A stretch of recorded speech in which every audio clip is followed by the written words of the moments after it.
Testing. Okay. 1, 2.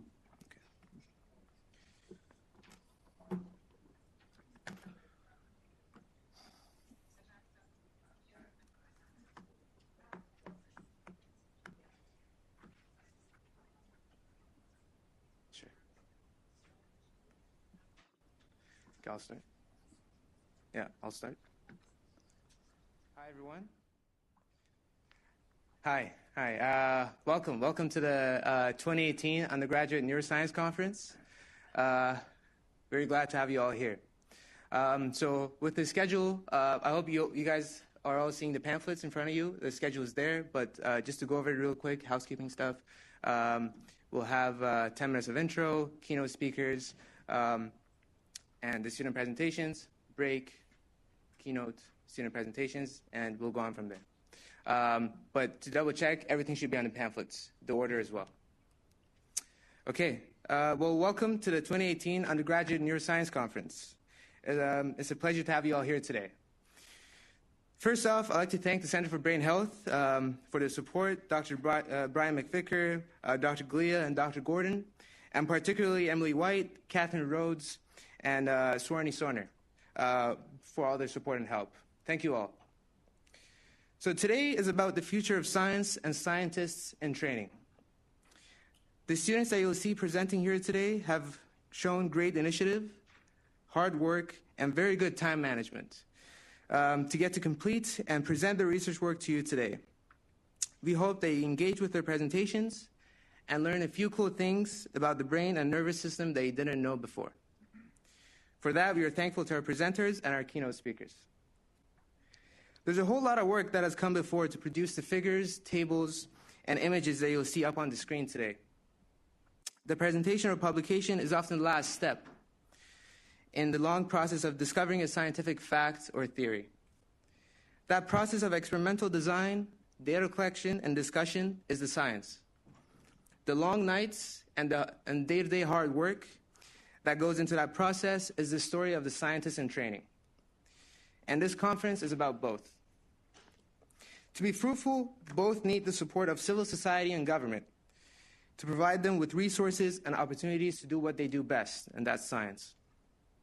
This support has been winding down over the years. I'd like to draw your attention to one of the ways that we can change that at the national level so the science and the scientists in training can continue to do their work. A governmental report named the Naylor Report came out in April last year that reviewed the performance of the government when it comes to science funding.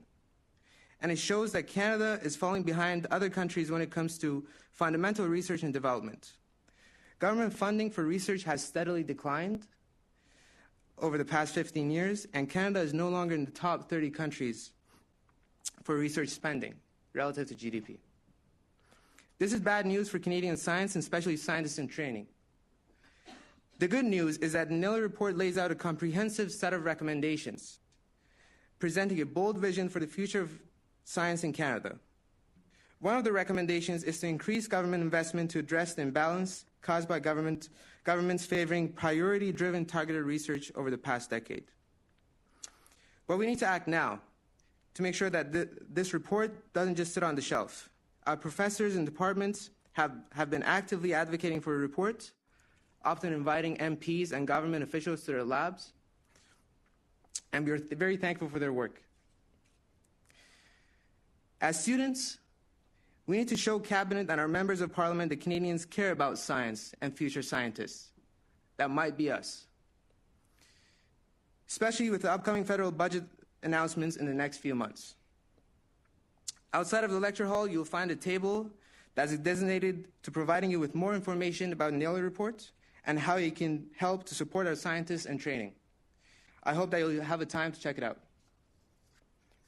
While government support and funding is necessary at the national level, there are also steps we can take at the university level to ensure that students receive good training as future scientists. As undergraduates, we do feel the gap in our current curriculum when it comes to neuroscience teaching and coursework.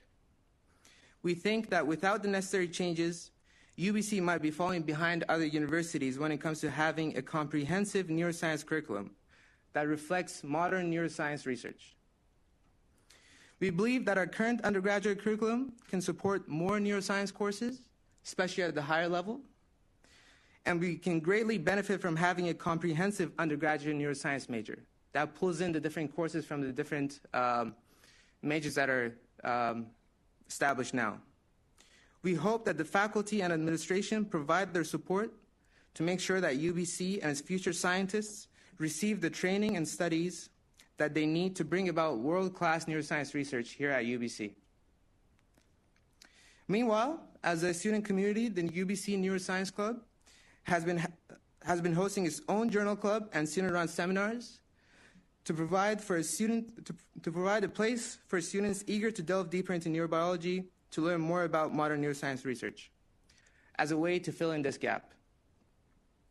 You can see some of our upcoming seminars on our booklets on the back page. Feel free to ask us about them and how you can participate, and even set up your own seminars on topics that you're interested in. We very much welcome your suggestions. So, coming to a conclusion, as I said in the beginning, today is about the future of scientists and scientists in training. I hope I've made a case for how, at the national and university level, we can do more to support Canadian science and training of upcoming scientists. So, without further ado, let's hear more about the science itself and the great world of neuroscience research. Our first keynote speaker is Dr. Brian MacVicar. Dr. MacVicar is the co-director of Jaume Farillon Center for Brain Health at UBC. He holds a Canada Research Chair in Neuroscience at UBC and is professor in the Department of Psychiatry. Dr. MacVicar's work on neural-glia interactions has been crucial in understanding the role of glial cells in health and disease states, and he's a world-leading expert on the topic. In the past, Dr. MacVicar was the president of Canadian Association for Neuroscience and was instrumental in guiding Canada to create a national neuroscience meeting and to establish a cohesive national identity for the neuroscience community. So please join me in welcoming Dr. MacVicar.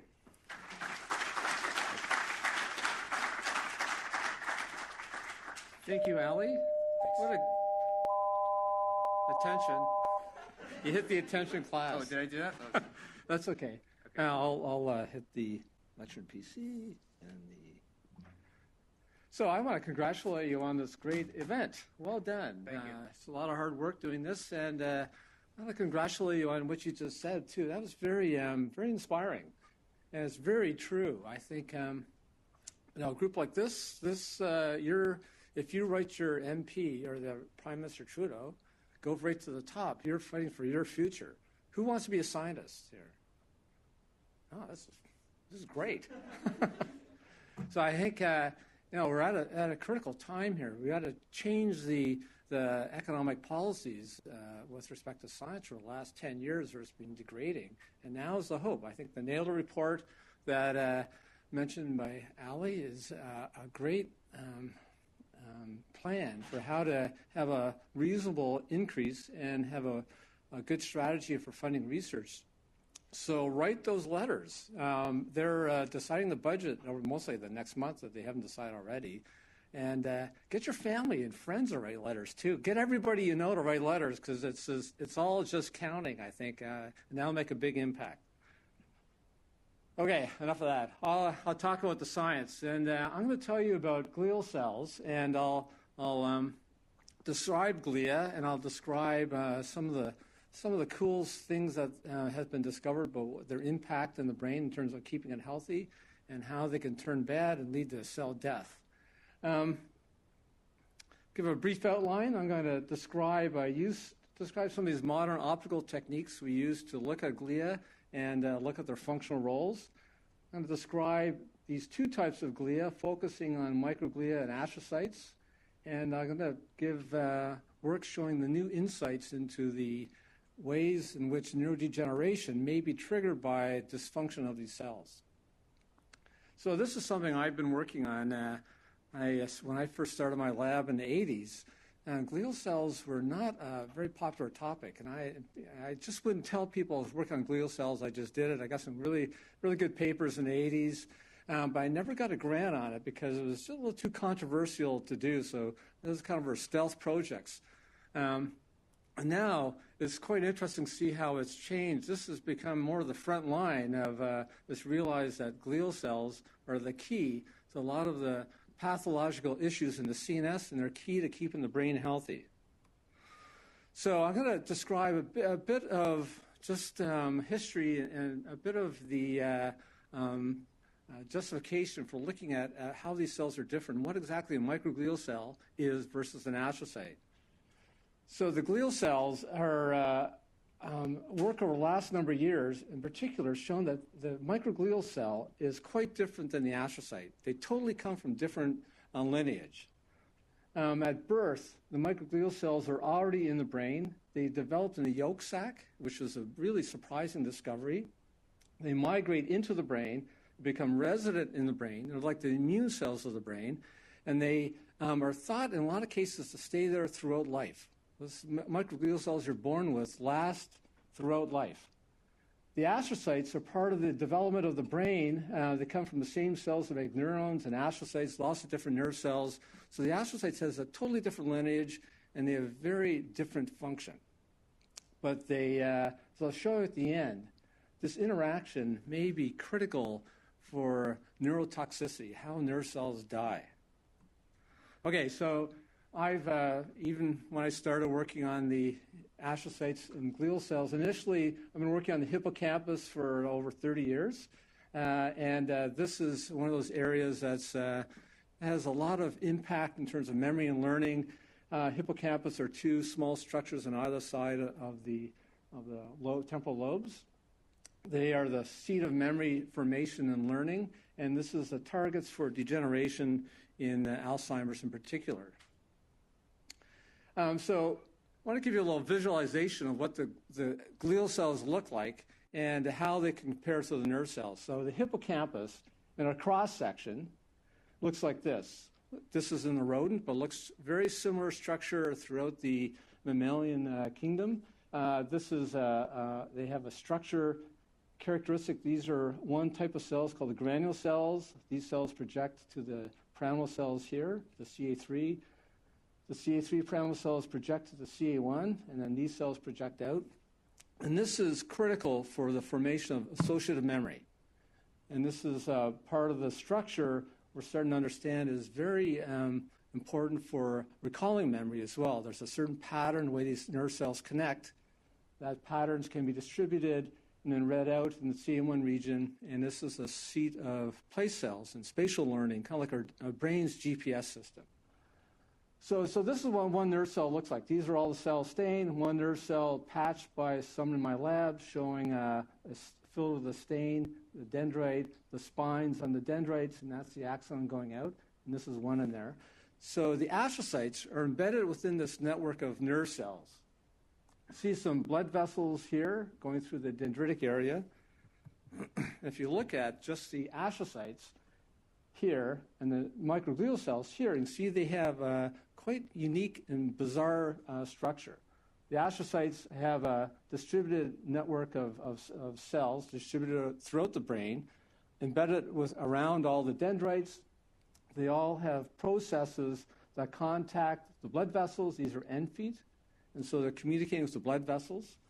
The microglial cells are a little smaller. They don't touch each other like the astrocytes do, but they have a lot of typical ramified projections. Now, when I was starting out, I thought the microglial cells were really dull. I'll show you, they're actually one of the most interesting cells in the brain. Okay, so it turns out, this is some work from a student in my lab, patching one nerve cell. This is one dendritic area, and this is the observation of microglial cells around an area of dendrites with these ramifications. Okay, so this is a classic picture from about 100 years ago, what a microglial cell looks like. But using this technique of two-photon microscopy and having the microglial cells express green fluorescent protein suddenly has transformed our view of these cells. So the old days, this is Ortega discovered them. They'd be ramified over days with pathology, infection, the damage. they become ramified, amoeboid, and this, I thought this was kind of dull, it's like anatomy, it just wasn't very interesting. But being able to see the live cells, turns out that these cells are incredibly dynamic. This is about a 30-minute time-lapse movie, a lower magnification and a higher magnification, so you can see the fine processes. As you're sitting there now, as I'm talking, these microglial cells are extending and retracting their processes and monitoring their surrounding tissue. They're making sure the nerve cells, the synapses are healthy, that the ongoing activity is normal, that there's no damage, no infection. So this is part of a process called immuno surveillance. It's constantly going in the brain, and it appears to be critical for maintenance of the health of the CNS. And you can see at higher magnification, you can see these processes are moving back and forth.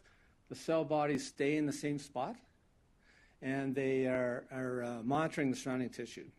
So what happens when they detect something that's bad? So we induce a lesion here. They immediately transform. Within seconds, they detect the occurrence of damage within the tissue. They have polarity is triggered, and then this time lapse of about 40 minutes shows these bulbous tips are growing toward this lesion. Show that one more time. Oops.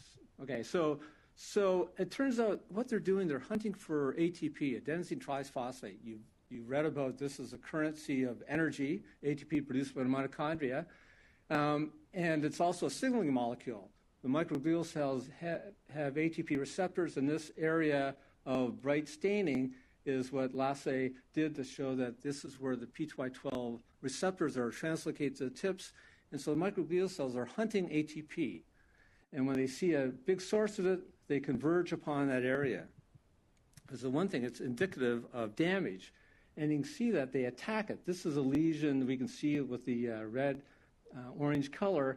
And you'll see as this will repeat, you'll see little pieces of the orange being picked up, phagocytized by the process and taken away. So part of their duty is to monitor the health. They go around, they check to make sure there's no damage. In particular, when they find it because of ATP source, they go to that spot and they phagocytize and remove the damage. So this is clearly something important and something good. But it turns out that was first discovered by a lab actually in Germany about 2005.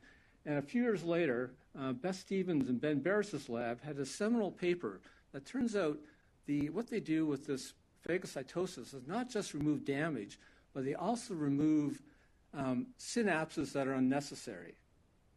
During development, we have more synapses and more nerve cells than we need. And there's a pruning, there's a removal of these synapses as activity occurs. You realize for a number of processes, you have too many synapses and activity patterns sculpt them. The microglial cells are critical in removing those unnecessary synapses, as well as the cells that are dying that are too many nerve cells. And this is a little diagram from a review. This is Beth Stevens' review that we wrote with her, describing an example from their work. Say this is the left eye, projects principally across to the other side of the brain in the mouse. There is some cross regions. This is very important for establishing normal vision and binocular vision. So there's initially when the synapses develop, there's a mixture of inputs from both sides. And work from Beth Stevens and Ben Barris's lab showed that these microglial cells eat those unnecessary synapses. They strip and prune the synapses that are not required.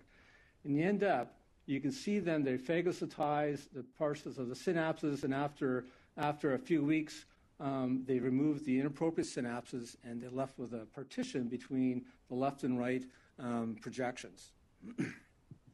Okay, and they prove this by doing the knockout and seeing these projections don't separate. So the microglial cells, not only are they hunting for damage, they're also hunting for somehow for inappropriate synapses that have been tagged by changes of activity, and the microglial cells recognize that and remove it. Okay, how about just finding the synapses? How can they detect these synapses? Is this also a role for ATP release? So work from a student in my lab, Lasse Dissing-Olsen, who's now in Beth Stevens' lab at Harvard, showed that in this experiment I'm illustrating here, this is a nerve cell dendrite is stained, and these are the microglial cells, one picture, but it turns out that if you activate the dendritic receptors, particularly one type of receptor called the NMDA receptor, this will cause release of ATP from the synapses, and this causes higher neural activity and enhanced surveillance. So again, the hunting for ATP, it can be triggered by normal activity, by the synaptic activity, and lead to these cells surveying the surrounding, and then the pathway discovered by Beth Stevens and Ben Barres shows that it uses specific receptors to go find that synapse has to be removed. Okay, so I'd like to use this example, the Praetorian Guard. This is maybe how we think of microglial cells now. For students of Roman history, this was a guard established by Caesar Augustus to be defenders of the emperor. And so we'd say the nerve cell's the emperor, and we need the defense. But if you know your Roman history, the Praetorian Guard killed 3 emperors. So the microglial cells also have sometimes, when they are activated by brain damage or infections, they can convert to the guard, to the killers of the emperor, and actually lead to neuronal death or synaptic loss that's inappropriate. So a little summarize of this. Okay, so the microglial cells come in from the yolk sac, they invade the brain, they establish a ramified morphology, they survey their surroundings. If they find damage or synapses, they phagocytize the synapses or they prune the synapses. There's a loss of nerve cells is required, so the microglial cells are involved in finding those cells that are dying because during development we start to lose nerve cells that aren't required. And they also play a role in controlling the plasticity, the potentiation or the sculpting of nerve cell synaptic activity. So I'm not going to show all examples. I'm going to show just, I'll lead to the discussion about why is it good sometimes and how these good processes can go wrong. So the Immuno Surveillance, this is, as I showed, this occurs, all the microglial cells do this. We even see it in the fish and other simpler animals. It's a common role for these immune-type cells in the CNS to go around and check the health and to modify activity and remove synapses. That activity of the dendritic activation of synapses via type of synapse, a glutamate receptor called MDA, can cause ATP release, and this can lead to synaptic interactions. And then the pruning is through this complement receptor 3, which is in microglial cells, and the complement C1q. And then the synaptic pruning during development is an important role, a normal role for sculpting the synapses so you have the correct connectivity. Now, what happens in neurological diseases? These can become impaired or could go wrong. This idea of immunosurveillance, people have looked in the older brains of mice, for example, and find that there's reduced immunosurveillance. The microglial cells came into the brain at birth, before birth, and they're running out of steam. We don't really understand why, but their immunosurveillance is slowing down. That with aging or a number of conditions, inflammation or around certain pathological conditions, the microglial cells start to impair synaptic function. They release reactive oxygen species or cytokines, interleukin beta, that release a lot of factors that can actually modify the ability of the brain to learn. And so this is an impairment that increases with age. They start to release these cytokines and factors that are impairing the ability of these synapses to show plasticity, this activity-dependent changes. And then finally, several quite remarkable papers in the last few years have shown that this idea of synaptic pruning is associated, is increased with diseases such as Alzheimer's disease and schizophrenia. GWAS, a genetic study in a large number of populations, discovered that the immune response in C1q in Alzheimer's disease is greatly enhanced. And there seems to be a correlation between impaired and excessive synaptic pruning and synaptic phagocytosis that may be one of the contributors to Alzheimer's. And the one thing, 2 years ago, quite a remarkable discovery in another genetic studies in human found this is a C4a in schizophrenia is increased, and this is another tag for synapses that microglial cells and astrocytes use to remove synapses. So it appears there's growing evidence that this role of synaptic pruning is impaired and is out of control for some unknown reason in these two diseases in particular. Okay, so last little bit, I'm going to describe the astrocytes. And at the end, I'll show a very hot new discovery that maybe this is a link here also for pathology. So astrocytes are, as I mentioned before, totally different. They come out of the brain development, and they surround and touch all the blood vessels. Vessel communication is very important for maintaining healthy blood vessels. And I'll show you they can actually interact with blood vessels. They also have extensive processes that grow throughout all the neuropil, and this is an example in the human, actually, from Kristen Harris's lab. This is an astrocyte process wrapping around a synapse. That's a presynaptic terminal with vesicles. This is a postsynaptic dendritic spine. They are very important in wrapping these synapses, removing glutamate, making sure the glutamate doesn't get too high a level. So they're known astrocytes throughout the brain do actually respond to synaptic activity. They have lots of receptors, and this is one of the great discoveries over the last 30 years. I helped participate in, a lot of other people participated in. They actually are listening to synaptic activity. They have receptors, lots of different receptors, and they are responding with calcium signals, other changes to what's going on in the synaptic activity. They can, in turn, modify neural activity by releasing various glial transmitters, they're called, like ATP themselves. They can release ATP, adenosine, and this can help to regulate, downregulate, or modify synaptic activity. Now, these things are all, of course, controversial under what circumstances, but it's undoubtedly true that these phenomena occur. They detect neural activity, and they can modify neural activity. They play a very important role in taking up glutamate around synapses and preventing excessive excitation, and they prevent oxidative damage, which is a big player, particularly in aging. They provide lipids for synapse formation. The astrocytes have to be there. They release factors that allow the synapse to form, to grow, to change as lipids carried through the ApoE lipid transport.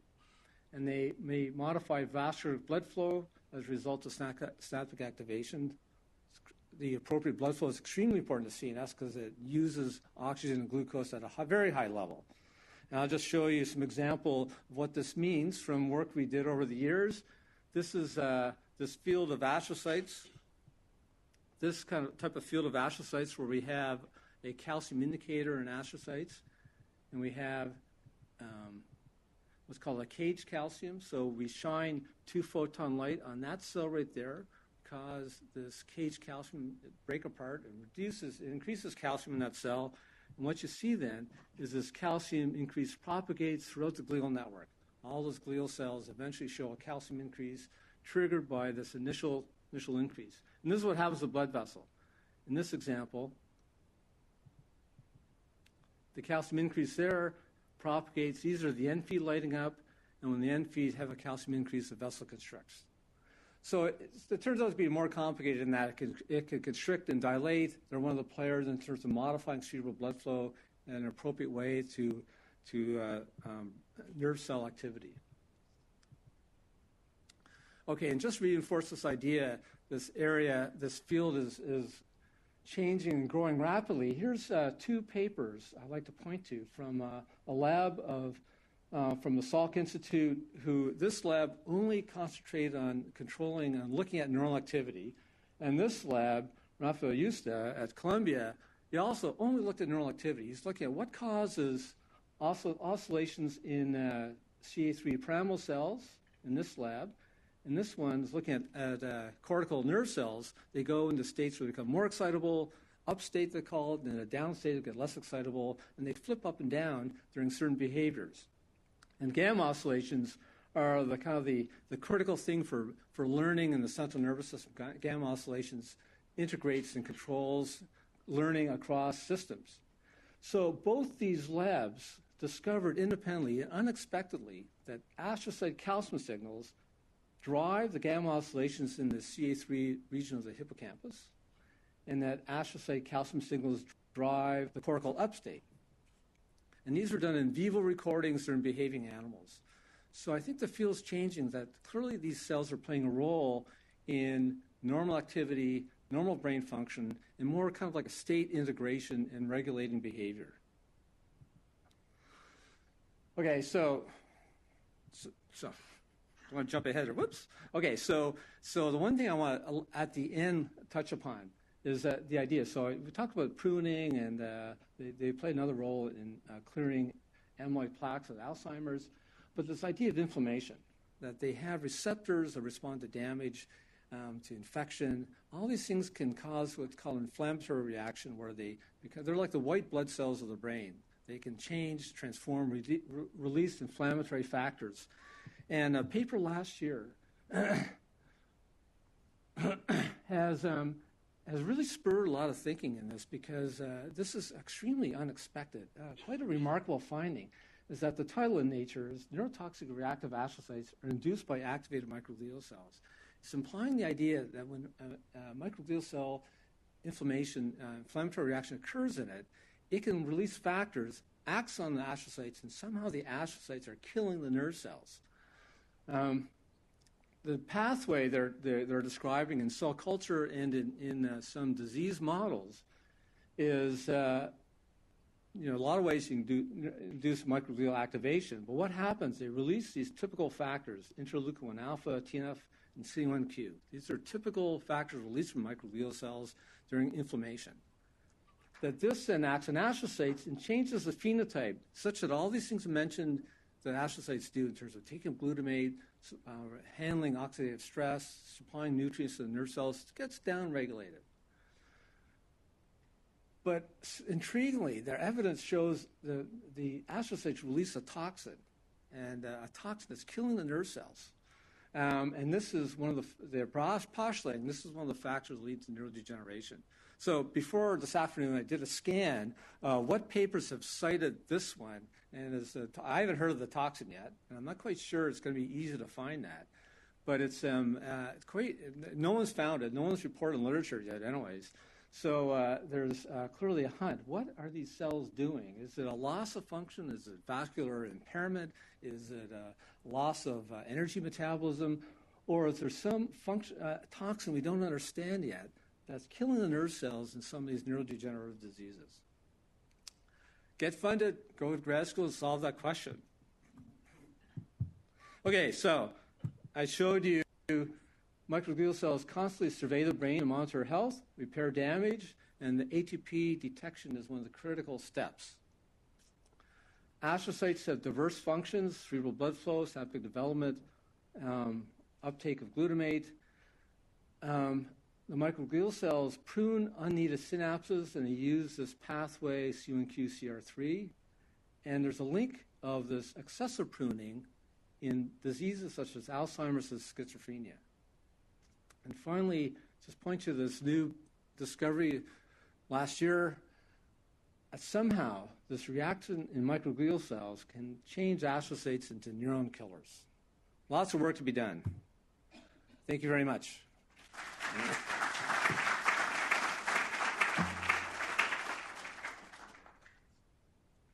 Questions? Sure. Yeah. Any questions? Questions? Yes. So you were talking with regards to the microglia that the dendritic cells release the ATP via NMDA receptors. Yeah. So that's the glutamate receptor. Yes. So I've also heard of AMPA receptors. What's the difference between the NMDA and AMPA receptors, and why is it specifically? So the AMPA receptor is the fast glutamate receptor, so synaptic response is mainly carried by AMPA receptors. And then the NMDA receptor is quite interesting. It's a coincidence detection. It detects the synaptic function and depolarization of the cell. And what happens, then the NMDA receptor is opened because magnesium comes out of the channel. So it's a slower response, too. So it leads to a cascade of events. And the NMDA receptor function is critical for synaptic pruning and for synaptic learning. So the AMPA receptor is the workhorse generating the initial activity, and the NMDA receptor is a modulated one that leads to synaptic learning. So somehow we don't understand how ATP is getting out, but that was a critical link with the NMDA receptor. Questions? I have one, actually. So you pretty clearly showed that astrocytes can modify the synapses, and microglia can even prune them and destroy them. Do we know about whether networks of microglia and astrocytes can act differently in different brain regions? For example, Alzheimer's might be more, the astrocytes implicated in making those changes would be more active in certain brain areas? Or do we suspect that it's global changes to microglia and astrocyte networks? So that's a great question. There's two kind of important points in what you're saying and kind of answer that. One is we don't really know that microglial cells are same throughout the brain. And most likely not. In fact, there's evidence from genetic studies. There is a variation between different areas. And so they might very well act differently in areas dealing with different types of behavior, et cetera. And it's the same with astrocytes. We don't really have the measures of their understanding. But now I say it's being changed now because we have single-cell RNA-seq. So that means we can look at the RNA expression in single cells and look at the, say, microglial cells or astrocytes, look at what type of products are they producing. And it turns out it's different in different regions. It's a first step to maybe understanding the heterogeneity. So the question is, most likely they're doing different things in different areas, but they are doing generally the same thing throughout the brain. But these variations are going to be important. Thank you. Yes? So are these variations similar to the microenvironment, the immune microenvironment variations that exist with white blood cells, let's say, in different organs? So you're suggesting that happens in the brain and there are different factors that are involved in that process? Yeah, no, it's nature versus nurture. So there's kind of the classic question. I think it's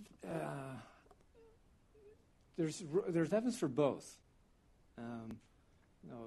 Lisa could talk about sexual differentiation. That seems to be an ingrained response in the glial cells in a very small nucleus in the hypothalamus that's triggered in a couple day time period. And that may be entrained, but then triggered as well.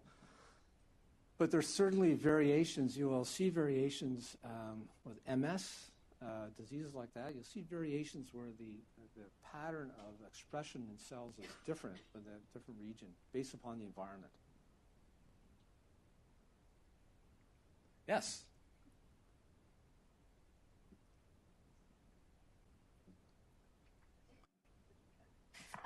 So are the factors that are secreted by the astrocytes, they're not yet known, but then the ones that are linked to neurodegeneration, is there anything that's been found that relate that to ApoE expression in neurons? Yeah, so most of the ApoE is actually made in an astrocyte. Yes. And so they transport lipids. And there's kind of a long history. So that was known that they do that for maybe 12 years. And I think just last year was the final kind of key factor being released from astrocytes coupled to the ApoE receptor. So there's glypicans, there's lipids themselves being trafficked to the ApoE receptor nerve cells. I think I've wandered away from your question. So what was the question again?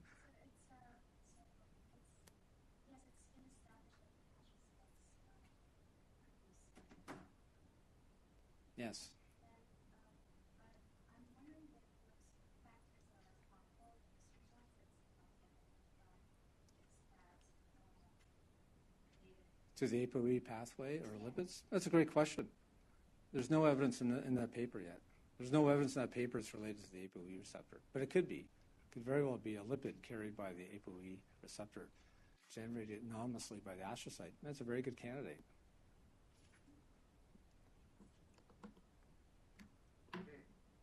Okay. Well, thank you very much. Thank you.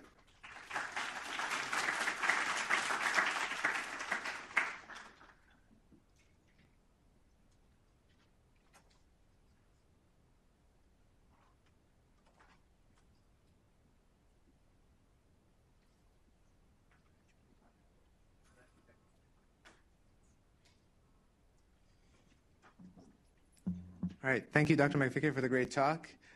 So next, we'll start our student presentations. All right. Yeah, so our first presenter is Mohammad Hossein Asadi Lari. Please join me in welcoming him. Mohammad. Thank you. I just want to put this in there to change slides. Oh, or you have something like that. Oh, okay. So, to change slides, would this work? Yeah. Okay, awesome. Okay, cool. Thanks.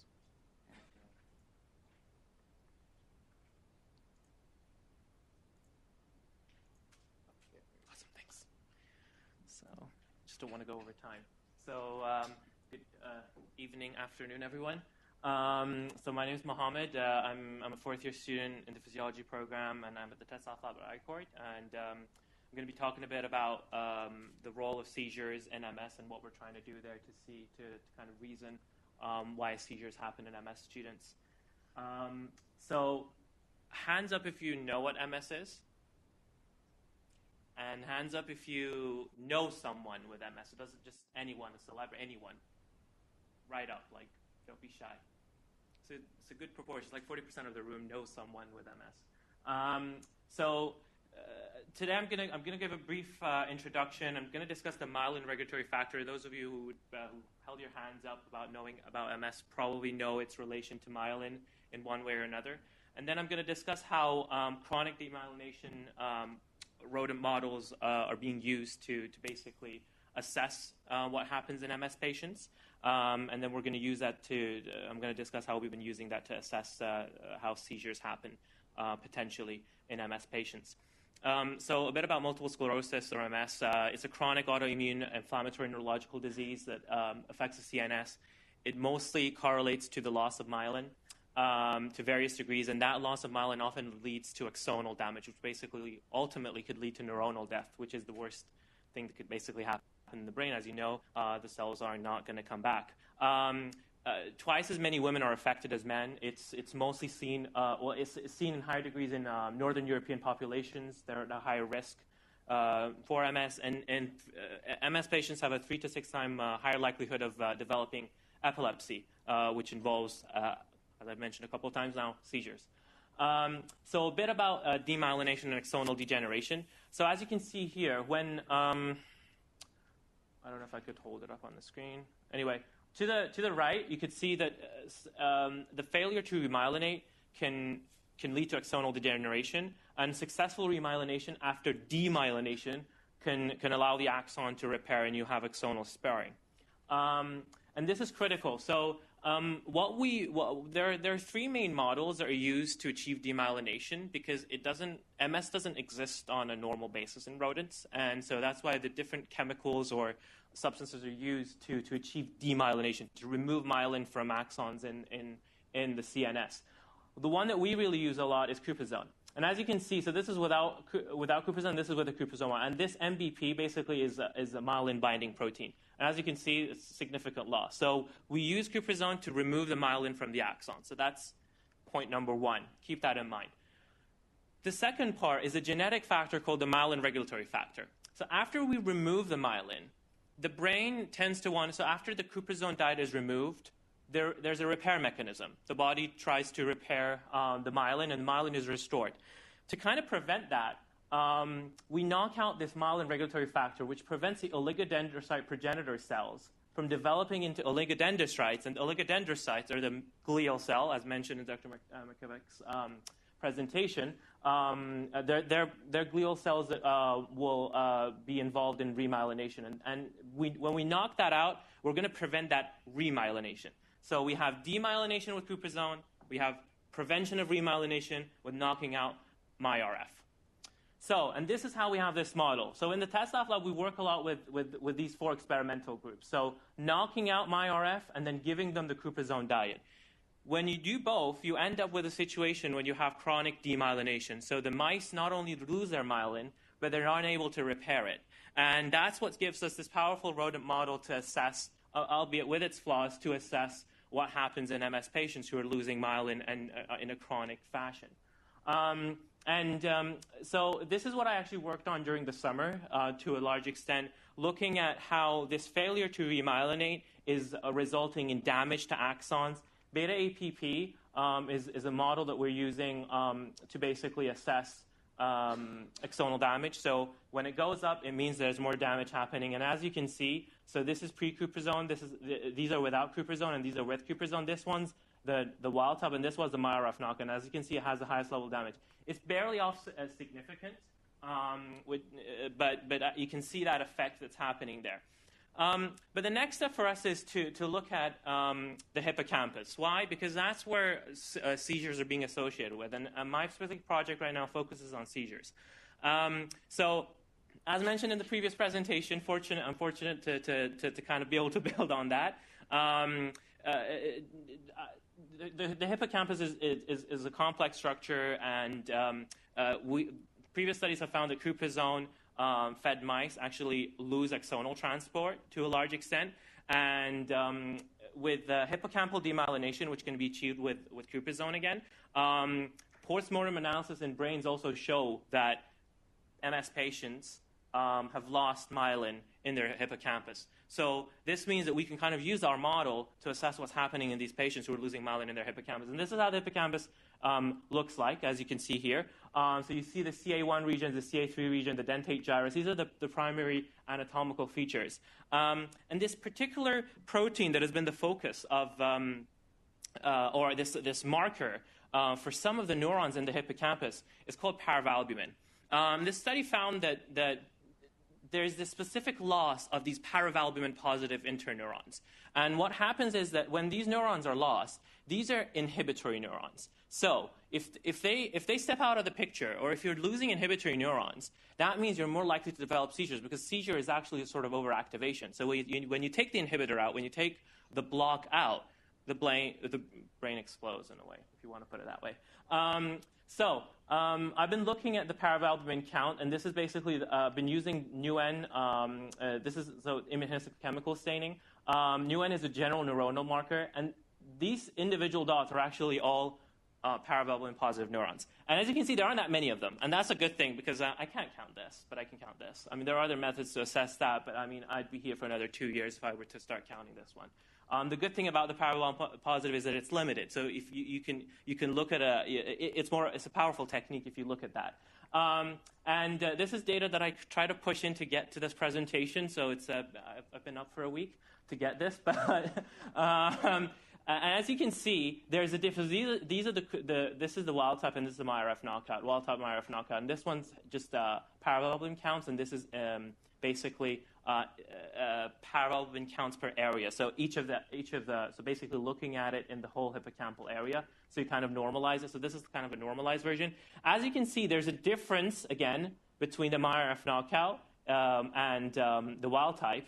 It's lower. So again, this you have to take this with a grain of salt. This is new. I'm going to have to reassess how my sampling happens. But the effect is already clear. And what's this suggesting is that potentially this loss of paravalbumin positive neurons is maybe part of this bigger picture of what's happening. So a loss of these neurons may give us an indication that a general loss of inhibitory neurons is happening.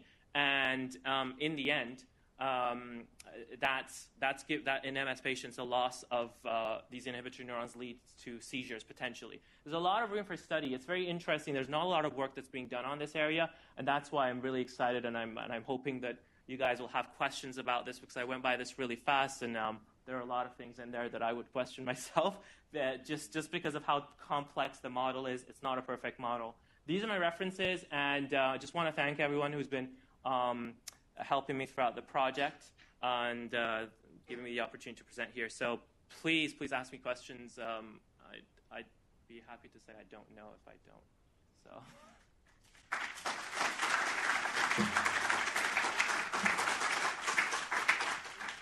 Yeah. Or both of you say it at the same time. Yeah. Mm-hmm. And the Cooper zone is, and that's one of the main things for the grain of salt. Again, I've taken like 2 days only to reassess this and discuss this with my supervisor. And that's like something interesting that we've seen. Part of it is would be related to there's this big variation in just. So one of the biggest things that I've seen is Cooper zone actually changes the shape of the hippocampus because of what it creates. So I'd love to go back to this slide. So you see here, like it's changing a lot of the ventricle areas and the morphology, and we have a strong suspicion that that's playing a big part in kind of complicating how we're assessing it, because Cooper zone is changing that, and that's why I mentioned that we need to find a better way to assess it. There are quite a few publications, and they're all recent. It's 2015, 2016, showing that Cooper zone does bring it down. What's interesting to me, the thing that I'm kind of more happy about, let's say, is that the fact that the MyRF is showing a difference, albeit not significant. But that's a really good point. I was hoping someone would bring that up, because that's one of the things that have been, I've been thinking about the past couple of days to kind of look into. Your question first, and then.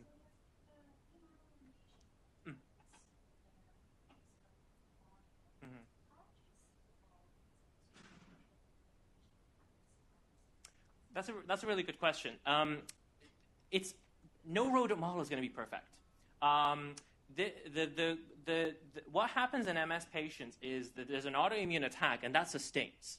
The problem if you use Cooper zone is you either have to keep Cooper zone on for a very long time, and that really messes up the mice. Like, you can't keep it on for more than a couple of weeks. So like 6 weeks that we use for the diet is kind of the max. So in order to sustain that demyelination, the MyRF knockout allows us to make it a long-term removal of myelin. So what happens in MS patients is that the autoimmune attack, apparently, if some do reject the autoimmune hypothesis or theory, or whatever we want to call it, but if we keep it at that's sustained, and that keeps the myelin off. So I mentioned the post-mortem analysis. When they look at the brain of the MS patient, myelin is completely removed. Did I kind of get your question, or was your question something else? Because I think you're... Was it? Sorry. Yes. I'm just wondering, the Cooper zone rapamycin removal, it's quite fast. Mm-hmm. I'm just wondering how that relates to MS. The degradation is much slower anyway. Yeah, and again, kind of the previous question, like the EAE model, which is also used, that has its own flaws. The Lisa lecithin model is another chemical model that's used. I haven't worked with the other models myself, but what I've heard in a lot of discussions that we have in lab meetings is that the Lisa lecithin model is actually less invasive for the mice, but it has some other series of problems. So in this broader study, actually, we have all three methods of, in the paper we're going to publish, we've actually have mice with all three methods that are being used for the whole chronic demyelination and axonal damage study that we have from the lab. So that's a good question. It's no rodent model's perfect. This is kind of the best we had to that point. Okay, sorry, we can't take any more questions. Just we have to keep to the schedule. But please do try to track Mohammad afterwards and asking the questions. Okay, thank you, Mohammad.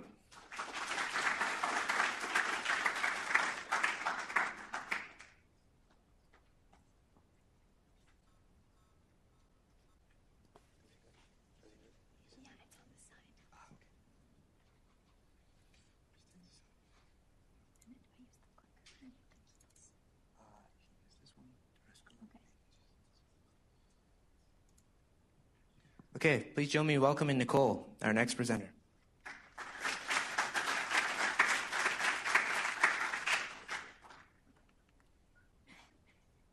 I'll just use the keys. Okay, hi there. My name's Nicole Mcneely, and I'm an undergraduate student in Lisa Glia's lab.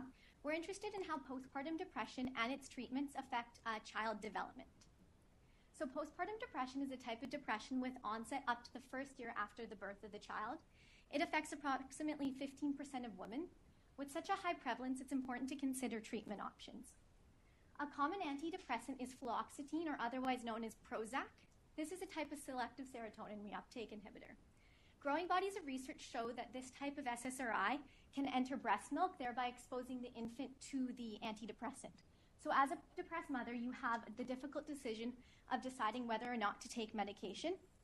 If they refuse the medication, there's decreased maternal engagement, and we also see cognitive deficits in the offspring. If they decide to take the medication, we see increases in maternal engagement, but there's other risks associated with the offspring, including an increased risk of autism spectrum disorder. So the controversy is whether it harms the fetus or if the mother needs it in order to improve her mood. As I mentioned earlier, fluoxetine is associated with an increased risk of autism spectrum disorder, specifically a twofold increase. Autism spectrum disorder is defined as in the DSM-5, a key characteristic is social behavior deficits, and therefore oxytocin, otherwise known as the love hormone, is being used to try and alleviate these social deficits. So this study here was done in humans with autism spectrum disorder, and they either gave them an oxytocin drug or a placebo, and they switched it halfway through. Then the caregiver rated their responsiveness, low being that they have no social deficits and high being that they have extreme social deficits. As you can see here in blue, the oxytocin did indeed result in decreased social deficits. The issue with oxytocin, though, is it is a large peptide and it does not readily cross the blood-brain barrier. So triazan is a carrier, which essentially is supposed to help carry large molecules such as oxytocin into the brain. And we will be using this carrier to try and bring oxytocin into the brain and improve its efficacy. So this leads to our research, which will be done in an animal model of postpartum depression. And we want to see, does fluoxetine, that antidepressant, lead to social deficits in the offspring? And can this be mitigated using oxytocin treatment in the offspring? So you might be wondering how we're going to model postpartum depression in rodents, because we can't simply ask them, are they depressed? And the way we do this in our lab is by giving them a high dose of corticosterone, which is the main stress hormone in rodents. The reason we do this is depression is highly correlated with stress, and we also see the behavioral and neurological symptoms associated with depression. One thing we see is depressive-like behavior, and we study this using a forced swim test. As you can see here, we put the rodent in a beaker of water where they can't touch the bottom, and we measure the amount of time they spend swimming, struggling, or passively coping and being immobile. This immobile behavior is considered to be a type of depressive behavior. So as you can see, when we give them CORT, which is in blue, we see an increase in the amount of time they spend immobile, indicating more depressive-like behavior. We also see that maternal engagement, disengagement that I talked about earlier in the humans. So as you can see here in blue, the corticosterone results in an increase or a decreased time nursing. So as you can see here, the mom is nursing, and then we see an increase in the time that they spend off nest and away from their pups. So in our experiment, this is our timeline. We will breed the mothers and we will leave them alone until birth. Once they birth their pups, we will forego their maternal behavior, and then we will give them either CORT, which is to induce depression, and then either fluoxetine, which is the antidepressant, or a vehicle. They're going to get this for 21 days, and then we will test them in that forced swim test for their depressive-like behavior. Once we do this, we will wean the pups away from them. We will give the pups a few days to adjust to their new environment, and then we injected them with oxytocin plus that triazan carrier, or a vehicle. This was done for 10 days, and then we looked at their social behavior in adolescence and adulthood. So with this model, we want to firstly see, does corticosterone induce these depressive-like behaviors? Does fluoxetine to treat the depression result in social behavior deficits in the offspring, and can oxytocin be used to relieve these social deficits? So these are the results from the mothers, and like previous research, we find that corticosterone in blue does indeed result in more immobility in the forced swim test, indicating they're more depressed. We also see in their maternal behaviors that corticosterone in blue does indeed again result in a decrease in the time nursing. And we find when we give them the antidepressant fluoxetine, we see that it recovers the maternal behaviors. As you can see, it's the same as the vehicle. So that corticosterone is being recovered. So you might be wondering about the offsprings. I'm first going to talk about how we test the social interaction, which is done using this 3-chambered paradigm. We look at the amount of time the rat interacts with the stimulus rat or with the, in comparison to the total chamber. We suspect that when the mother is given no antidepressant on that left or on your right side, we expect to see in the offspring that there should be no deficits in social behavior, and if given oxytocin, there might be an improvement. However, when the mother is given Prozac or fluoxetine, we expect that without any offspring treatment, we should see social deficits, but that an oxytocin prosocial treatment should result in some improvements in social behavior. So these are our results, and we found in the males, regardless of their mother's treatment or oxytocin plus triazine, there are no differences, but we did find a sex difference with females, depending on the treatment the mother got.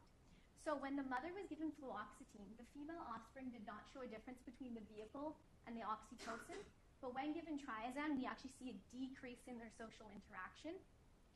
On the flip side, if the mother is given fluoxetine, then we see again, no difference between the vehicle and the oxytocin, but an increase in the oxytocin plus triazine, so they're interacting more. And this has been seen in a few other studies, these sex differences as well as the context differences, depending on whether or not there is other behavioral deficits or what treatment is given. So this has implications for use of triazine in helping oxytocin be delivered to the brain. And this could possibly be used as a treatment for autism spectrum disorder and its social deficits. And we still need to weigh the risks and advantages of maternal antidepressants and how they might affect their offspring. Thanks for listening.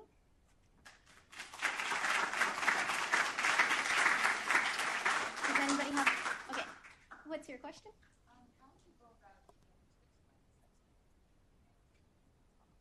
Sure. So we just got this result a few days ago, but we looked at past research in humans, which find that depending on males versus females, they show opposing effects in the use of oxytocin. So males show more interaction, but females actually show a decrease in interaction. And they think that maybe females react differently to oxytocin, and it might behave differently in the brain. And then it's also been shown that if females have I think it's obsessive compulsive disorder, I can't remember, if they have some sort of behavioral deficit, that oxytocin also has opposing effects compared to a normal individual without that deficit. We're not sure yet. We're still trying to figure that out. Yeah? Do you do a before swim test with the mothers before they get pregnant and give birth to make sure that's not generalized depression they have? Right, so we do it twice. So the first time they do it, they're getting habituated to it, so they kind of serve as their own control in that sense. And then we do it the next day for a 5-minute period, and that serves as their depressive-like behavior. But is this test done before they give birth? We didn't in this experiment, but it has been done in other experiments. Yeah. Also, what other tests do you do to measure their level of depression? So in this study, I showed the maternal engagement and then the forced swim test, but we actually look at neurogenesis as well in the brain. We don't have that data yet, but that should show a decrease or increase in neurogenesis, yeah. So for the sake of time, we'll just take one more question. Yeah.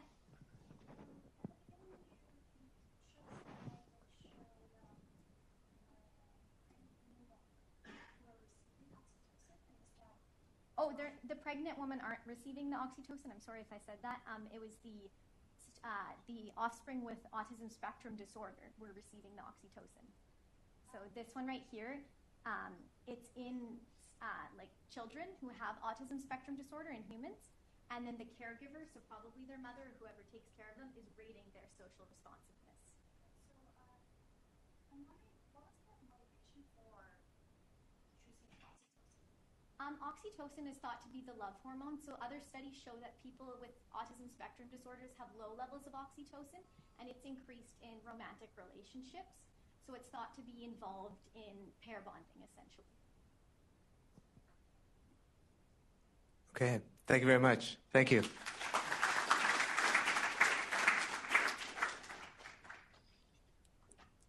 So I believe next up we have Angela. Angela?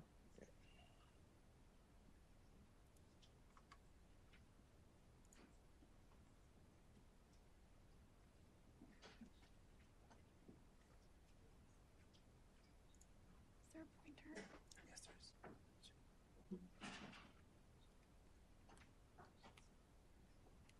Or not? They should be. That's okay. It's okay. How We are they can use doing? this. We can use this. It'll be recorded in the screens. Do we know where my notes are? Your notes? You want the notes?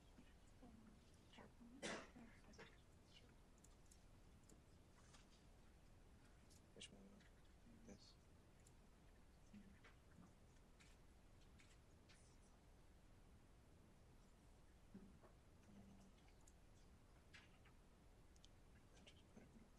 Okay. That's okay. Good with this? Yeah. Okay. So what are you saying? There we go. Hello, everyone. My name is Angela Martinovic. I work in Jason Snyder's lab. And today I'll be discussing whether or not adult neurogenesis regulates the activation of the developmentally born population. So to start off with, adult neurogenesis is the production of new and robust neurons in adulthood. And there are a couple places where this happens in the brain. However, today I'll be just talking about the dentate gyrus of the hippocampus, because this is the site of interest in my lab. So adult neurogenesis typically consists of two stages: the production of neurons and the survival of neurons. In my lab, we look at a rat model in order to understand the neural underpinnings of many psychiatric disorders that happen in humans. Therefore, I'll be discussing adult neurogenesis in rats. Adult neurogenesis is implicated in a lot of areas of research: learning and memory, stress and depression, and Alzheimer's disease. And many studies have found that when we increase adult neurogenesis, we see an increase in memory and in learning, as well as many antidepressant treatments have also found that there is an increase of hippocampal volume. And this may or may not be due to adult neurogenesis, but it's still interesting. So the increased studies of adult neurogenesis has led to more focus on the adult-born population, often at the expense of the equally important and larger population of the developmentally born neurons. Today I'll be discussing this population. When we talk about survival, we see that when the neuron age is from 1 to 8 weeks, there's a steady survival in the developmental born population, which is opposite of what we see in the adult-born population, where there's quite a high cell loss. In adulthood, however, there's about a 17% decrease in cell loss in the developmental born population, indicating that there's vulnerability in this population during adulthood. This has led to many questions of whether these populations interact, if at all. And there's been some studies, specifically Drew et al., that have suggested that the adult-born population activates the GABAergic interneurons to inhibit activity in the developmentally born population. This has led to us asking whether manipulation of adult neurogenesis, both in the forms of blocking it and enhancing it, affects the developmentally born cells. We predict that when we block adult neurogenesis, we'll see more activation in the developmentally born population, and when we enhance adult neurogenesis, we'll see less activity in the developmentally born population. So how do we measure this activity? Well, we used immediate early genes, and for those of you who don't know what they are, they're a proxy for neuronal activity. We specifically looked at CFOS, and basically anytime a neuron fires an action potential, you see upregulation of CFOS mRNA. So that's why we consider it as an indirect neuronal activity marker. We placed some rats in a novel environment and some rats in a home cage, and a lot of studies have shown that when rats are placed in a novel environment, this induces hippocampal activity. So we compared the two conditions. How did we increase adult neurogenesis? Well, we injected BRDU at P6, and BRDU is a thymidine analog, and it just lets us timestamp cell age effectively. And we chose P6 because at P6, there seems to be a peak of developmental proliferation. So in this study, we used P6 as a representation of the developmental population. And we increased neurogenesis from 2 to 6 months, so adulthood, and we combined running and memantine. A lot of studies have shown that running has increased adult neurogenesis effects, and memantine, FDA-approved drug for Alzheimer's disease, also shows increased adult neurogenesis. So we thought that when we combine the two, we would get the maximal effects of adult neurogenesis. So what did we find? Well, we found indeed that increasing adult neurogenesis decreases the activity in the developmentally born population. So in the home cage condition, we see in both experimental groups that there's little to no activity. However, when we look at the novel context, the control group has a lot more activity than the increased adult neurogenesis group. In order to block adult neurogenesis, we used a transgenic rat model, basically blocking adult neurogenesis in these rats. And to attest to this, we see that on the left, wild-type animals some of the cells are expressing double cortin, which is a marker for immature neurons. And in our transgenic rats, there's basically little to none cells expressing double cortin. So in other words, the model works.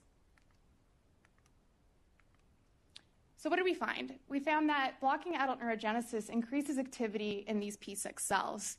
So in the home cage environment, again, we see little activity, which is what we expected to find. However, in the novel context, in the control groups, there is less activity than in the no neurogenesis group, which possibly indicates that this developmental population is compensating for the no new neurons. So what did we find?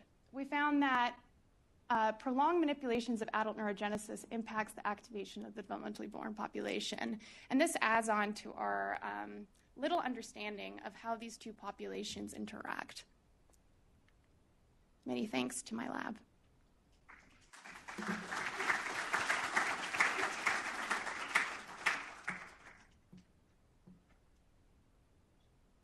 Any questions? Yes. So for the novel environment, if that was done before sapping, what was kind of the time scale? Yes. Okay. Yeah. So CFOS is often an hour. There's an hour duration and when it's active, so we kill them an hour later when we see the highest activity of the immediate early genes. How long did they get? I believe it was 30 minutes, but I'm not 100% sure. I wasn't there for the, for the experiment. Anyone else?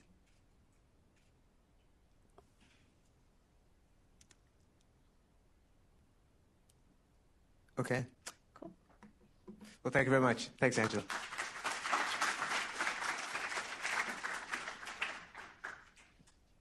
Our next group of presenters.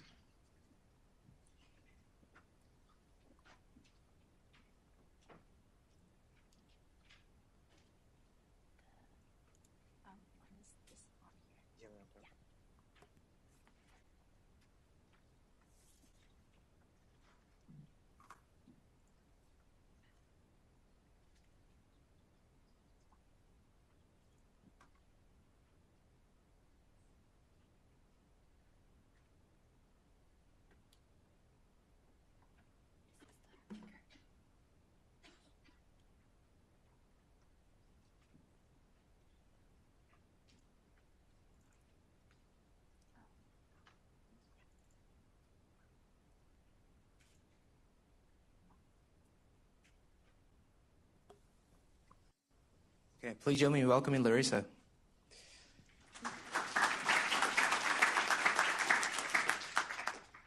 Good evening. I'm Laurissa. I'm a first year here at UBC. Now I know what you guys are all thinking. What does the first year even know? Well, at least we have some common ground because I thought the exact same thing. But hopefully I can share with you some knowledge and my passion and excitement for neuroscience with you today. So my study is an evaluation of the relationship between socioeconomic status and young children's executive functioning skills. So I'd like to ask you guys a question. What is poverty, or what does poverty even mean? So poverty can mean a lot of things. It can mean receiving inadequate nutrition, having fewer learning experiences, or living in an unstable residence. Now, parents in low socioeconomic status are more likely to have low educational attainment, low earning potential, and also face unemployment. Now, these parental attributes influence a parent's behavior, which translates to influencing a child's behavior. So what? Why does this matter? Why do I bring this up? It's because BC is the last place to have a poverty reduction plan, which is crazy, right? And poverty has known effects on child's cognitive development, and especially having poor outcomes on a vital cognitive functions called executive functioning skills. So this study was done in hopes to accentuate the need to have a poverty reduction plan by demonstrating the relationship between socioeconomic status and executive functioning skills within this province. Now, arguably, I say executive functioning skills are the most prominent and important set of cognitive skills you can have, because it includes planning, organization, understanding social cues, as well as making judgments, which are essential skill to being successful at school, in your daily life, or in the critical reasoning test on your MCAT. Now, these skills also engage the prefrontal cortex, which is what makes it special as a unique species.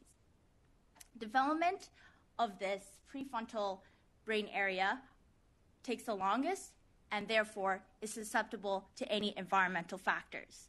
So spanning from infancy all the way to late adolescence, you can be influenced by environmental factors, which makes this study studying poverty and adverse effects so prominent.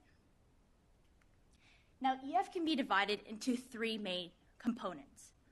For my research, I decided to focus mainly on inhibitory control because it's the first out of the three sections to be identified. And early detection of EF deficiency means early interventions.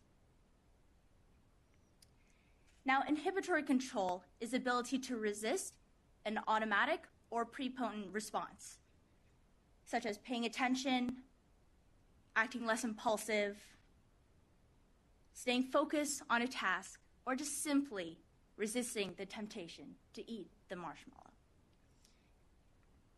Now, due to a limited time, I'm just going to be addressing my first research question out of the three of my full research project.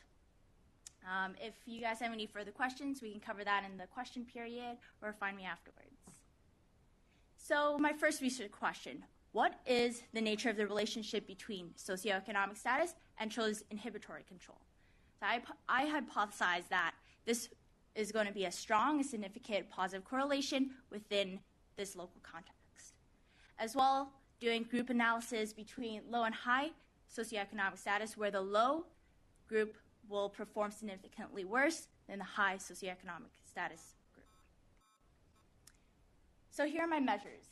The first, to measure children's inhibitory control, I use a day-night children's Stroop task, which I use the correlation between the children's results to correlate with the their child givers' self-reported questionnaire, which includes 3 indicators of SES. One being parental education, occupation, and income, as well as parental variables.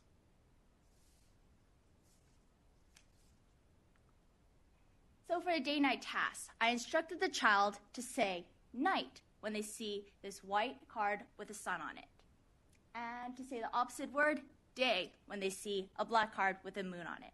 So let's try it out. Awesome, you guys aced the executive functioning task. So my sample included 60 children from ages 2 to 6 within the Greater Vancouver region, as well as their caregivers. So here are my results. So obviously there's a positive correlation, a strong correlation between the total SES score and the children's Stroop performance. As well as looking at group analysis, you can see clearly that between the low and high SES scores, there's a significant difference in performance on the children's Stroop task. So in conclusion, this positive correlation between socioeconomic status and children's inhibitory control does exist within the local context of Vancouver. So this study provides unique contributions such as its local context, as well as considering both high and low socioeconomic status groups on a continuous spectrum, unlike other studies, which is only considering and looking at the low socioeconomic status group. But no study comes without some limits and delimitations. So one of them being the types of questions that were being asked had to be non-invasive due to the nature of working with vulnerable families, as well as these self-reported questions had no biological reconfirmation, which may lead to biased answers. As well as this study only looked at inhibitory control, not the other two components of EF.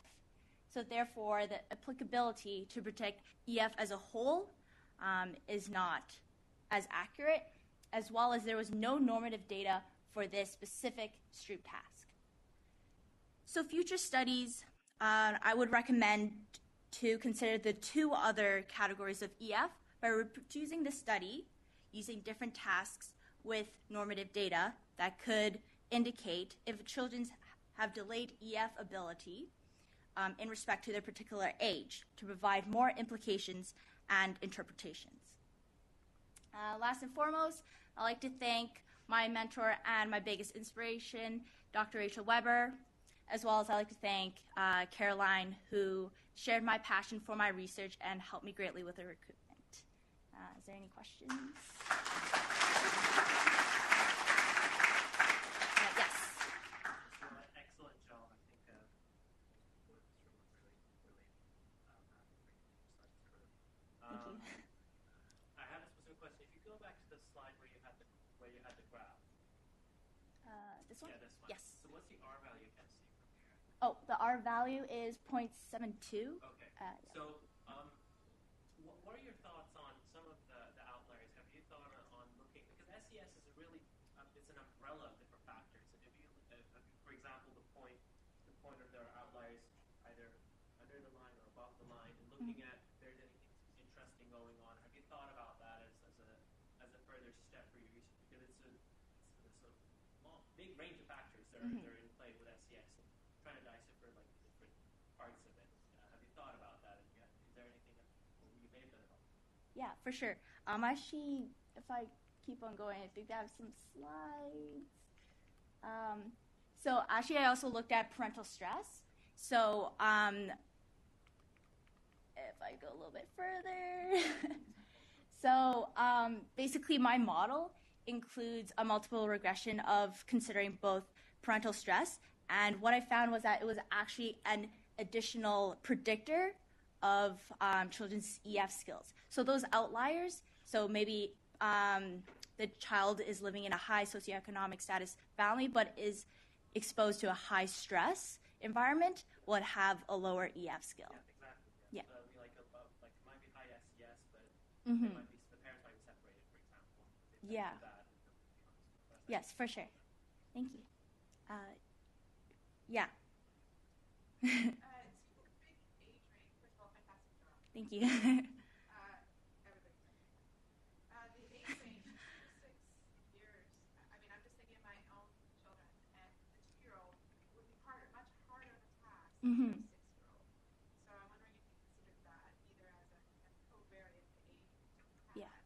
The second thing I would love to see is, do you see differences between boys and girls? Because girls tend to mature faster than boys. Yeah, for sure. So, Yeah. That's actually really interesting because I didn't look into gender as much, but the children's Stroop test, it has an age limitation from 2 to 7.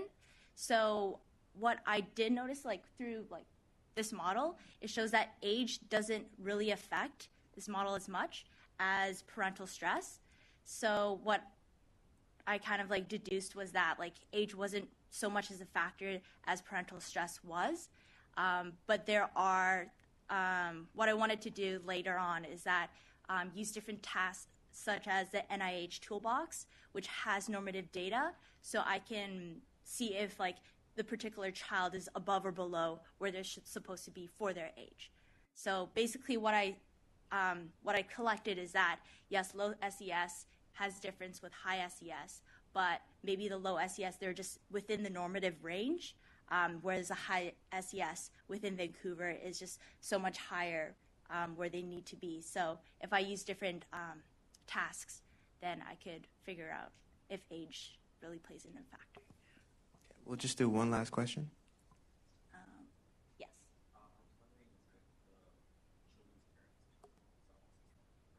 Yes. So all of the questionnaires, which include parental education, occupation, and income, as well as their stress level, was all just self-reported. Yeah. Okay, thanks a lot, Laurissa. Thank you.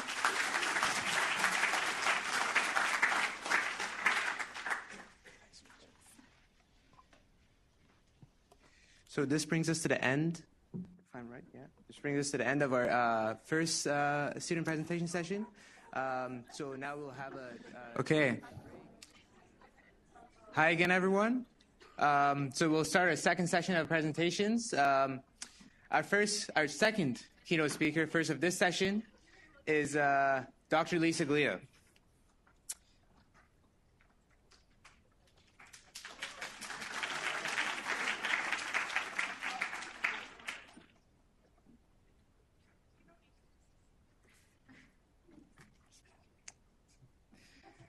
All right, so Dr. Glia.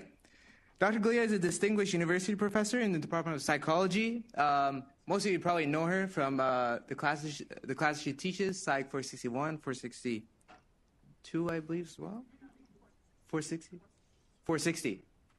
And she's also the director of the graduate program for neuroscience at UBC. The vision for her research is to establish how sex hormones influence brain health and disease in both females and males. Her goal is to improve brain health for women and men by examining the influence of sex and sex hormones on normal and diseased brain states, such as depression and Alzheimer's disease. Dr. Galea has over 120 scientific papers in peer-reviewed journals and has over 6,000 citations and with over 500 citations per year for the past 4 years. Please join me in welcoming Dr. Galea.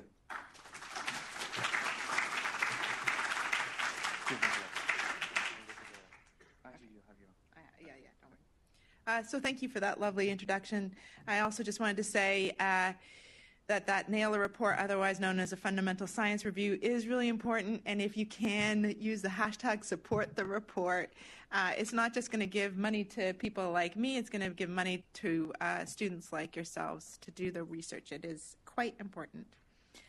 So I'm going to talk to you for the next 25 minutes or so about why I think sex matters for brain health.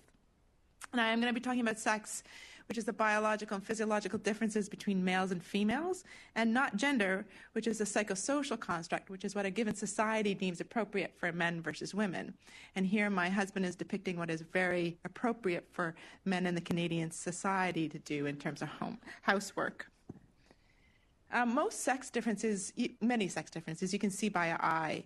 So probably the biggest one that you can see is that males tend to be larger than females. But in some species, like the frogs up above, it's the females that are larger than males. So it's not always the case that males are going to be larger. In other species, like avian species, it's the males that are considered to be more beautiful than the female of the species. But in other species, it may be the opposite. I guess I don't need to highlight which one I meant. Genetic similarity. So this is something that's often ignored. But of course, every one of our cells has an XX or an XY in it. And the genetic similarities between two men it's quite similar, right? It's only a 0.1 difference. So two men are 99.9% similar. But you can see how much of a difference that 0.1% can make. So you can imagine the genetic similarities between a man and a woman are actually 15 times greater than the genetic similarities between two men or two women.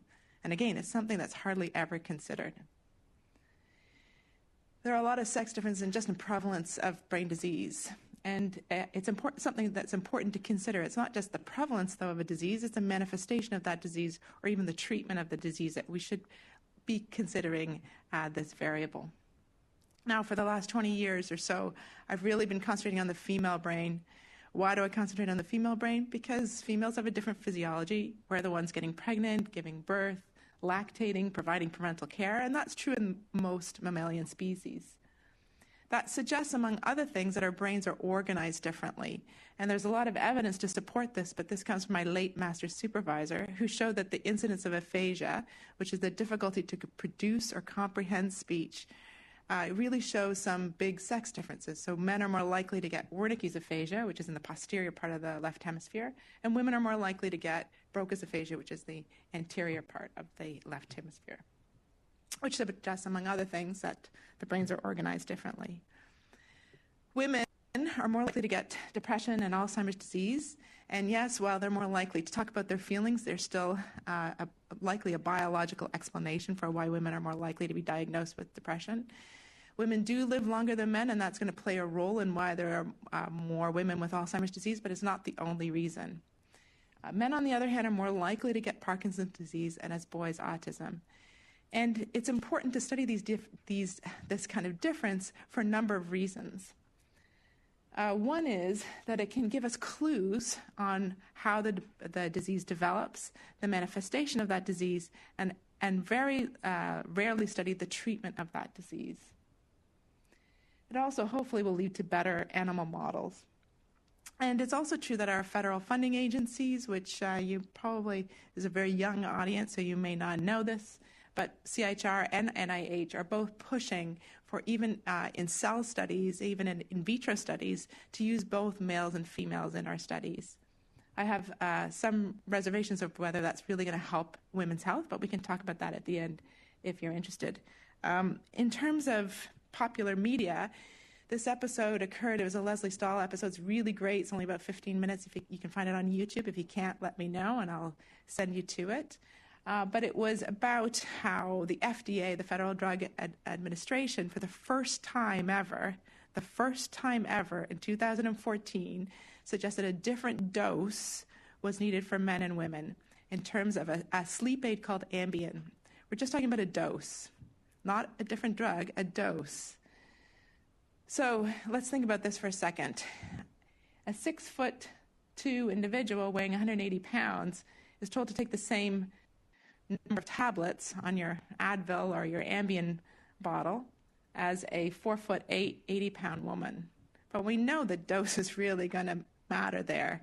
So this is something that's very simple to control for, dose, but yet has only once been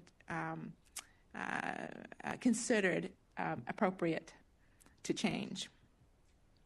Anytime you see a sex difference, that should cue you to think that sex hormones are involved. And just so we're on the same page, and so I have an excuse to show my adorable children, I'm talking about ovarian hormones like estrogens in females and androgens such as testosterone in males. And that doesn't mean we don't have each other's hormones. We do, just at smaller concentration levels. And obviously these hormones have their own receptors. These receptors are located throughout the body, throughout the brain. And it gets much more complicated than that because testosterone can get converted to the most powerful of all the estrogens called estradiol. But it also gets converted to a very potent androgen called dihydrotestosterone. And sex hormones themselves can also affect symptomology and treatment. Again, not very widely studied, but this comes from the schizophrenia literature, showing across the menstrual cycle, as estradiol levels decline, psychotic symptoms increase. So let's look at some data. This is a graph showing across lifespan the female to male ratio. So anything above 1, women greater. Anything above 2, more than twice as likely. And what I think is really interesting about this graph is you can see that where women are more than twice as likely to become depressed than men is during the reproductive years. So that suggests that there's a unique physiology in women that might be creating this greater vulnerability or susceptibility to depression. And we can use this knowledge to create better animal models of depression that are out there already. And that's what we've tried to do in my lab. It also suggests that there's 2 biological explanations for the sex differences in depression. One is that women are more vulnerable, and I'm a neuroendocrinologist, so I'm going to think it's going to have something to do with hormones and the fluctuations in those hormones. But men are also more resistant to depression, and that could also be due to gonadal hormones. And you can create animal models based on all of these assumptions or And we've done actually all of those experiments, but of course I won't talk about all of those today. Another question we've been interested in is, does antidepressant efficacy, is it altered in males and females, and is it altered under different endocrine states in both males and females within an animal model of depression? I think it's really important to ensure that you're doing your study, if you're looking at depression or looking at antidepressants, that it's actually in an animal model of depression itself.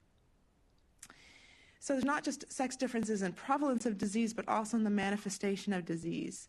So here's some examples. In terms of neural manifestations, men with schizophrenia are more likely to show smaller temporal lobes. Men with depression and Alzheimer's disease, surprisingly, also are the first to show decreases in hippocampal volume compared to women. In terms of cognitive disturbances, men are more likely to show cognitive disturbances with schizophrenia and Parkinson's disease, but women are more likely to show them with depression and Alzheimer's disease. Now, of course, there's large cognitive disturbances with Alzheimer's disease. It's just women show a much steeper decline in terms of cognition. So, of course, we're all here because we love neuroscience, and the brain area that I love probably a little too much is the hippocampus. And why do I love it so much? It's important for memory and affect, and I'm studying depression and Alzheimer's disease, so, it makes sense. It's also atrophied in both depression and Alzheimer's disease, so it's an important target for me to look at. And it is also affected by both stress hormones and sex hormones. And again, because I'm interested in sex differences, this is a key component for me. It's also very plastic in adulthood, and we had a wonderful talk earlier by Angela showing neurogenesis in the hippocampus, which is something we also study.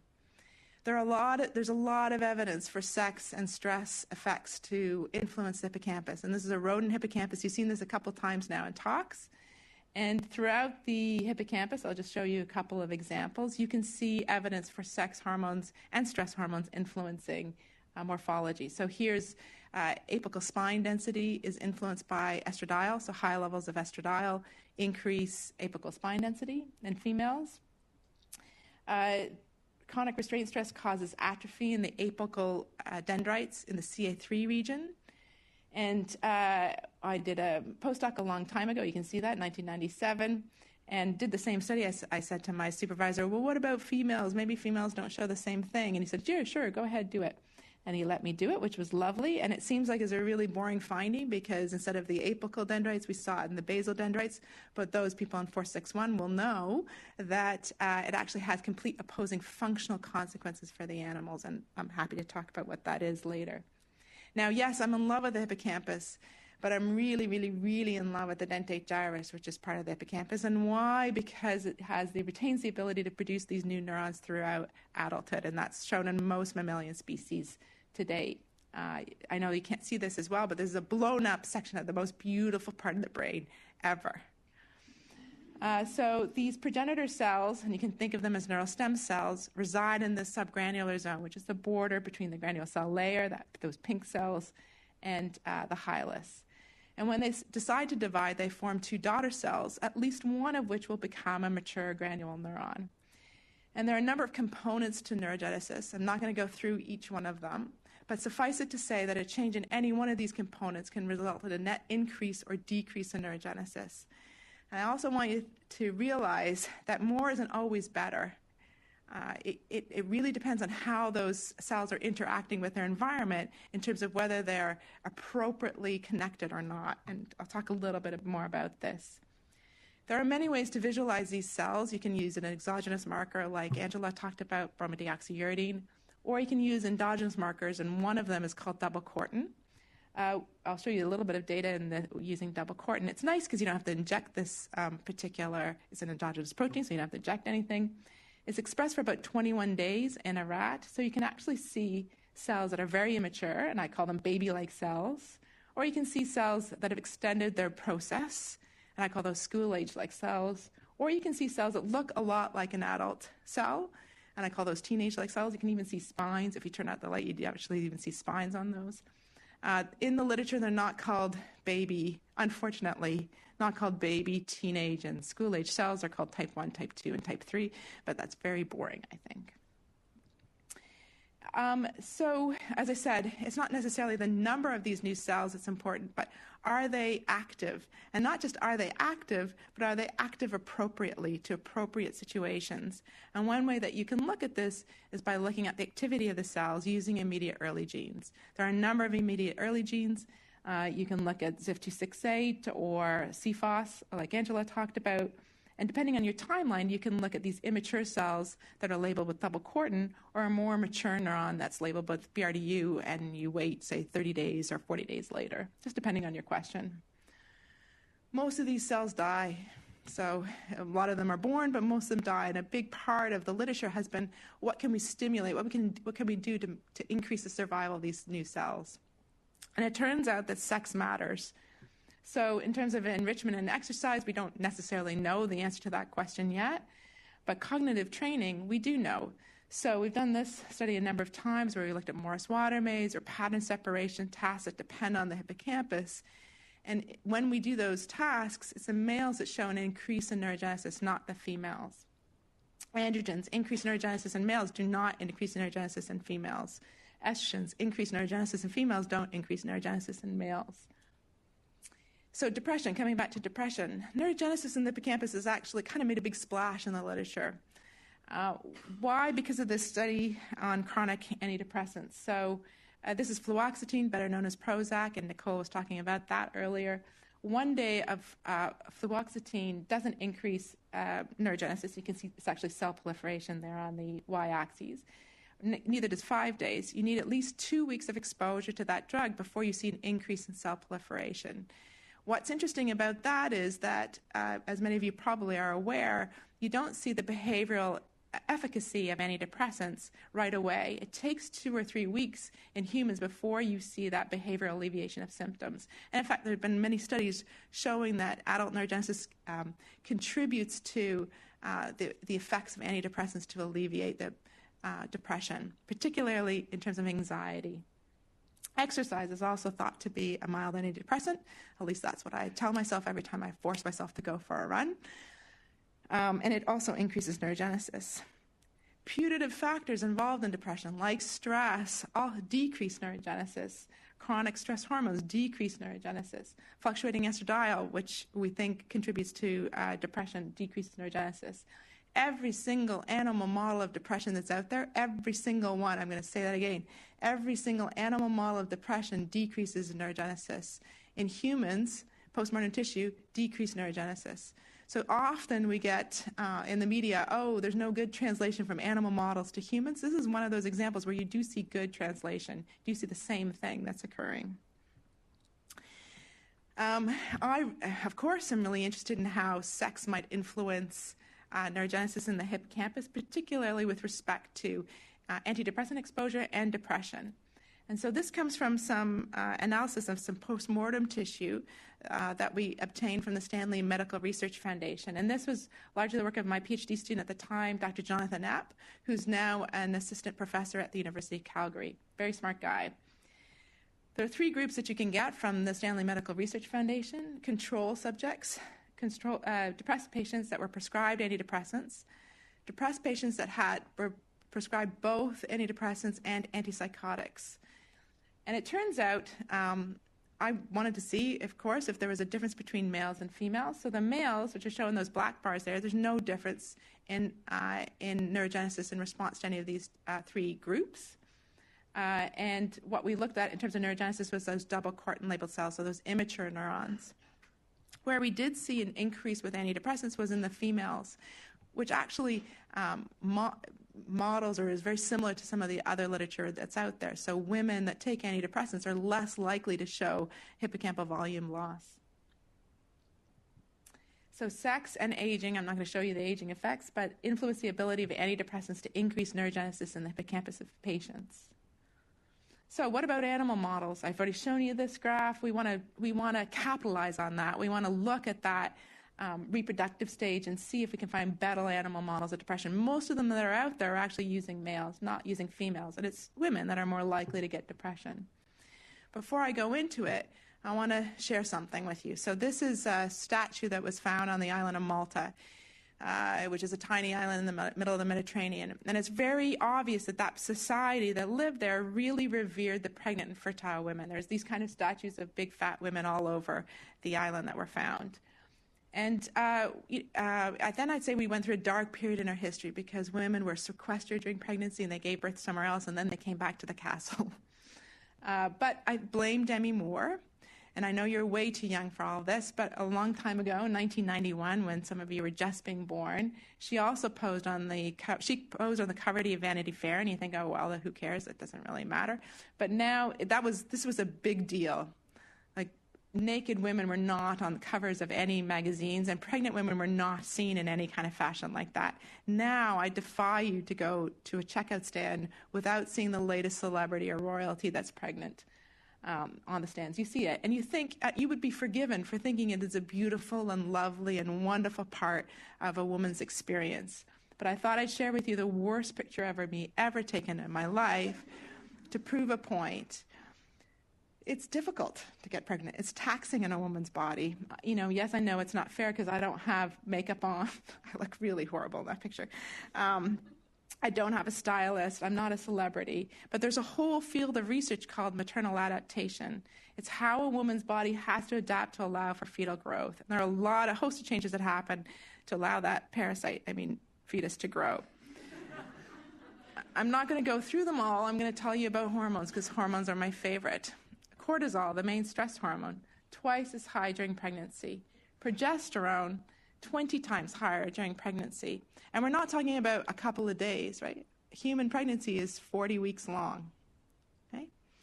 Estradiol, 200 times higher than normal, 300 times higher by week 30, and it goes up to 1,000 times normal levels just prior to parturition, just prior to giving birth. And then what happens when women give birth is these hormones come crashing down.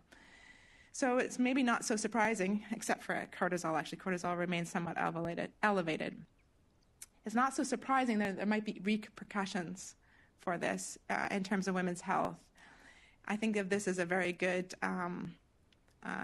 birth control lecture.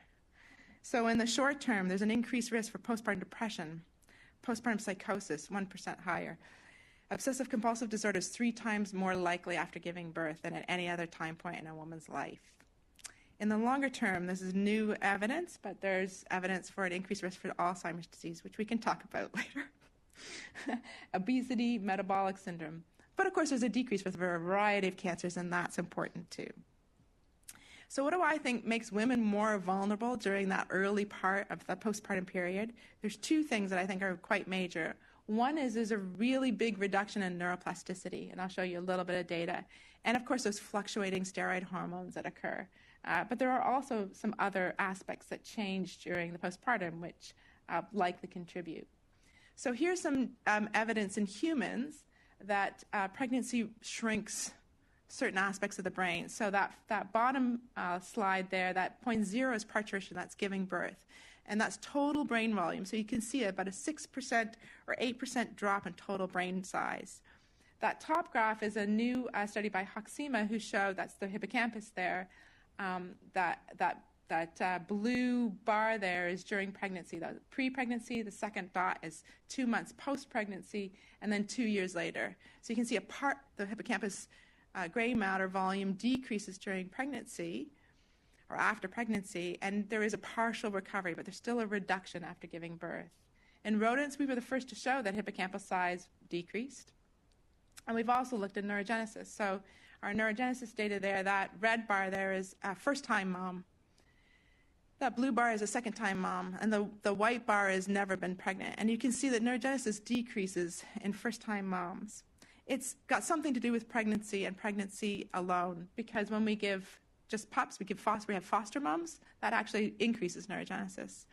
And if we just have them become pregnant and then take away their pups so they have no experience with pups, we see the same thing that we do in a primiparous animal. So something about being pregnant actually reduces neurogenesis and could be a contributor to that reduced gray matter reduction in humans. So we've created 2 animal models of postpartum depression, one based on that ovarian steroid withdrawal after birth, another based on increased CORT during pregnancy or the postpartum. And I'll talk a little bit about both of them. I'm not going to have time to go through all of this, but we look at a number of different kinds of behavioral measures, and as you've heard from Nicole's talk. We look at a lot of endocrine measures as well in terms of negative feedback suppression. And we look at the hippocampus as well, both dorsal and ventral. We look at neurogenesis, we look at microglia, we look at cytokines. We look at a number of different features. I can tell you that withdrawal from ovarian hormones in both humans and in rodents results in increased depression in women. So there is something that creates a greater vulnerability to women and female rodents to depression scores. And what's depicted here, maybe on the right side, I'll go here, when you withdraw women from hormones, you see a slight increase in depressive scores. If they've had a history of postpartum depression, you see an even bigger increase in depressive scores. I'll show you this. This is some rodent data from Rand Mahmoud, who's sitting here in the audience. And what she did was she overectomized some animals, left them for 4 months, or had sham intact animals, gave 6 weeks of chronic unpredictable stress, which is a model of depression. And then the last 3 weeks gave either fluoxetine, Prozac, or a vehicle. And then we looked at a variety of behavioral measures and neural measures. It's a lot. There's going to be a busy graph, but basically it says exactly what the title says, which is that overectomy increased the vulnerability to depressive-like endophenotypes. So somebody asked how many different kinds of depression things do we look at. We look at a lot generally. So we see increased immobility in the forced swim test. We see increased anxiety in the novelty suppression test. Those green bars are the overectomized animals. After that chronic unpredictable stress, we see a reduction in sucrose preference. And we see impairments in negative feedback in terms of HPA negative feedback, which you do see with humans with depression. I think actually quite beautiful data. One of the reasons why we looked at that was to see whether ovarian hormones were contributing to the susceptibility to stress and a depressive endophenotype, but we were also interested in whether fluoxetine would act differently in the overactomized animals versus the sham animals. Again, very busy graph, but I'm going to show you it didn't seem to do anything in terms of behavior. It was a big fat nothing. Most of the studies that are out there are looking at males, and it provides efficacy to males. It doesn't seem to provide much efficacy to females. However, and in fact, if anything, you can see it's an increase in anxiety, or an increase in it's not significant, but an increase in immobility in the forced swim test. However, in terms of endocrine function, we did see some efficacy in both groups. But I like this quote from Thomas Huxley, because we really thought that antidepressants would act differently depending on the background hormone level, and they really didn't, at least behaviorally, they really didn't. So it's the great tragedy of science, the slaying of a beautiful hypothesis by an ugly fact. And in your own work, don't be afraid to interpret what you see. You know, you're going to come with a hypothesis. Your supervisor is going to have an idea of what's going on. That doesn't mean that that's really what's going on. So don't be afraid of the slaying by an ugly fact. It's not great, but it's the way it is. We also looked at a number of neural measures, and we saw that fluoxetine did upregulate neurogenesis. It did downregulate microglia. So neurally, it seems to be having some efficacy, but it's not behaviorally showing a lot of efficacy. So what about that model of postpartum depression using increased CORT, which Nicole talked about? We've done this study quite a few times. We've looked at fluoxetine as a pharmacological antidepressant, or exercise, which is a better not better antidepressant, but a non-pharmacological antidepressant. And we saw, and I obviously don't have very much time, but we saw that maternal care was altered with chronic high CORT, which we've seen before, so decreased time in nursing, more time off the nest. And fluoxetine restored this. So we see this maternal engagement with fluoxetine. Fluoxetine works very well early on in the postpartum period. Exercise didn't seem to do anything. In terms of the forced swim test, high CORT increased immobilities, increased depressive-like behaviors. Fluoxetine didn't do anything. So again, we're showing that in females, particularly in the postpartum, we don't see any efficacy. We see early efficacy of fluoxetine, not late efficacy. Exercise reduced it. So exercise is better as an antidepressant in this model. I'm going to show you one more thing, and then I'll end. But you'll see that there's a lot of slides that I have to go through to get to the ending. Don't worry about it. It's just me badly timing. In terms of neurogenesis, I've shown you this before, that fluoxetine increased neurogenesis in females. It didn't matter whether they were overrectomized or shammed. But in the postpartum period, with that chronic high court, we see a reduction in neurogenesis. Fluoxetine, which should increase, doesn't do anything. Again, we see this over and over again.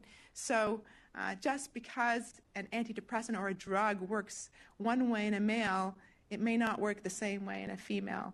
And even in a female, it may work that way, the same way as it does in a male, in a non-postpartum state, but in a postpartum state, it might work very differently. So reproductive states likely really matter. So don't look at any of this, because I don't have time for any of it, but it's really interesting. Don't look at it. Don't get mad at me. Don't judge me. I thought this was really cool because it came with hormones and the good, the bad, the complicated, but it was cool. It was good while it lasted. This is the most important part. It's really important to understand that that studying sex differences is important, both in a normal and a disease state. And you'll see a lot more interest in this area of activity. But I also want to point out there are lots of different types of sex differences, both in qualitative, quantitative, population differences, but also that D. So you might not see any evidence that behavior differs, whatever the behavior is that you're looking at, but the underlying neural mechanisms may very well differ. And there's some good examples of that in the literature. And with that, I thank you for your attention and all the people that actually do the work in the lab.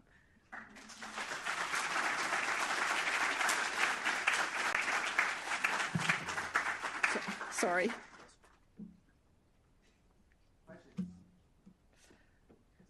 Oh, sorry. Blair. Yeah.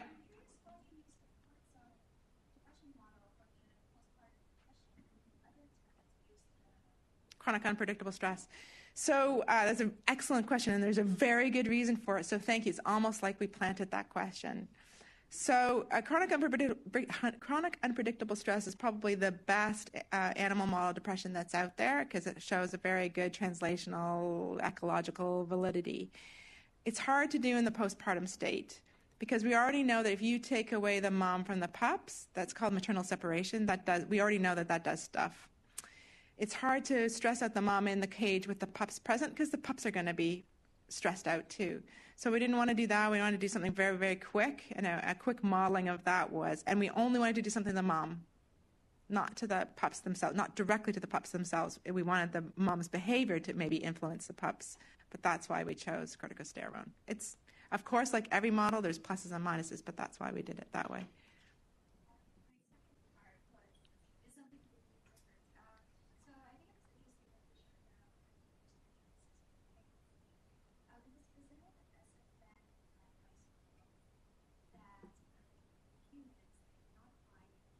Oh. Yeah, so that's one study, and there's about 20 others showing there is no genesis. So I think, one, we have to keep that in mind. I haven't seen that paper yet, but I've talked to Jason Schneider, who was a reviewer for the paper and is writing in News and Views, and apparently they used double cortin, which we also used in the postmortem tissue, and we see double cortin expressing cells that look like double cortin, that look like immature neurons. To me, there was I thought, some pretty good examples there. They looked, I think, at double cortin and PSA-NCAM and used that as a marker. PSA-NCAM, which I actually was going to talk about, a cell adhesion marker, it's not just expressed in new neurons. It's expressed everywhere in the brain. So I'm not saying it's a bad marker. I'm not saying it's not good to publish, but I think you have to take the balance as a whole, right? So you have one paper saying one thing and then a bazillion, I'm biased, saying a completely another thing. Using different methods, right? It's not just double cortin over here. It's double cortin. It's BRDU. It's what's that? The bomb on C15, whatever. They used radioactivity from nuclear testing. Sparring, I think, is the. So I would say that there's very good evidence that neurogenesis exists in the human, in primates in general. So I'm I'm trying to think of a politically correct way of saying it. I'm what? Skeptical. That's good. That's better than what I was going to say. I'm skeptical of that particular result. For the sake of time, we'll just take one last question. Sure. Sorry. Sorry. Sorry if I missed Dr. Glia. Is there a difference in hippocampal morphology between males and females, right? Because you mentioned the relationship with hormones in the hippocampus. Is there anything significant that's different out of the project here? I wanted to ask you if you were using males or females. And yeah, I have more things to talk to you about. Because women are more likely to show MS, right? Anyway. Yeah, there are some morphological differences. There's size differences. There's even dentate blade differences. There's a host of differences. They probably also depend on experience of the animal as well and age of the animal, but there are a number of differences. So, like, and our project will mostly have males, but like if they, for example, if the mice happen to have more pregnancies or have more children, right. that would probably. Yeah. And I didn't have a chance to show you the other beautiful data, but just as I'm leaving the stage, a lot of people that do aging research use retired breeders, and we see big differences between retired breeders and never pregnant animals. So I think that's just interesting and something to bear in mind. Thank you very much.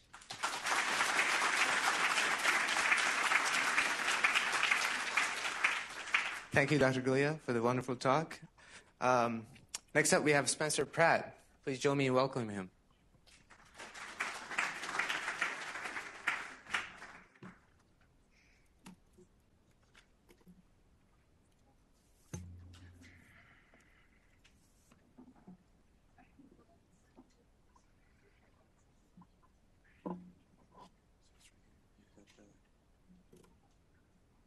Okay. Yeah, or can I use the computer? Yeah, you can go on this. Okay, cool. Okay. Perfect. Yeah, I'll do that.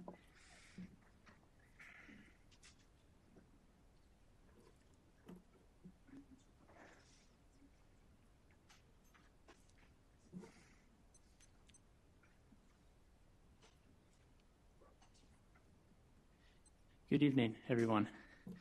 My name is Spencer Pratt, and welcome to Reducing Anxiety in Elite Athletes, where I'll be exploring what I like to call moderate running regimen. Now, before I go on, Dr. Galea, you mentioned something that caught my attention. You said, every time I go for a run, I feel better. And and this is an interesting segue into this presentation because I really want to build on this idea and its application in terms of elite athletics. So this topic builds on 2 years of research I did starting in high school, first looking at the cognitive effects of aerobic activity, then leading into the anxiolytic effects of aerobic activity, and then finally looking at its application in terms of sports performance and elite athletics, and ultimately how we can reduce anxiety in elite athletes. So a little bit of background information on myself. I'm a first-year science student and student athlete here at UBC. Training 4 to 5 times a week at the track. And as I was doing so, I was interested in investigating issues surrounding anxiety and that elite athletes encounter and what existing mental training programs were in place to treat such an issue. And as I delved into this topic, an interesting research question emerged. And that was, can we use a physical intervention as a means to treat athlete-specific anxiety, an issue typically handled with mental skills training. So a few key definitions that I'll be mentioning frequently. Elite athlete, when I say elite athlete, we're talking about someone at, we know, yeah. Well, we're talking about someone, of course, who is competing at the national to international level successfully over a period of time. But the important piece here is that we're talking about someone who's incorporating 4 to 5 physically intensive training sessions per week. And I'll explain why that's important in a minute. Hopefully everyone's familiar with anxiety, an emotion characterized by feelings of tension, worried thoughts, or physical changes such as increased heart rate. But delving into a definition a little bit more relevant to this presentation, athlete-specific anxiety is a regular and adverse effect of training at the elite level. Typically involves concerns around performance, competition, and loss of confidence. The reason why we have this whole new realm of anxiety for athletes is because for an athlete, especially for an elite athlete, we have someone who's facing greater cognitive and physical demands, greater number of training hours, of course, those hours at a very high intensity, and also someone who is needing to consistently compare themselves with a highly skilled group of athletes and individuals. Finally, mental skills training. This is what is currently in place to treat athletes and mental issues.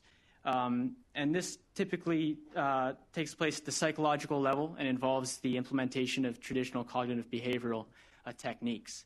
Can be as simple as self-talk or meditation. So before moving on, I want to emphasize the pre-existing need for mental training in the athletic community.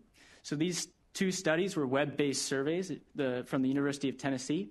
The first one took 2,440 NC2A Division I athletes and evaluated their willingness to seek mental training. And the results showed they were willing to, they were receptive towards mental skills training and encouraged an SPC, or sports psychology consultant, at their institution. These results were mirrored by another web-based survey conducted a year later. 815 coaches this time found they were actually more willing to encourage mental skills training at their institution as well as an SPC. So what we see here is that there is a consensus between the athletes and the coaches, and there's a driving need for mental skills training amongst the athletic community. So what's the big deal about anxiety? Well, according to Dr. Jack Lessig, author of the 9 Mental Skills of Successful Athletes, pointed out that effectively dealing with anxiety is one of 9 specific mental skills that contributes to success in athletics. And this is true across all sports. Anxiety is a regular and adverse effect of training at the elite level. A mental training component that benefits the athlete at a psychological level will improve performance in competition and in training.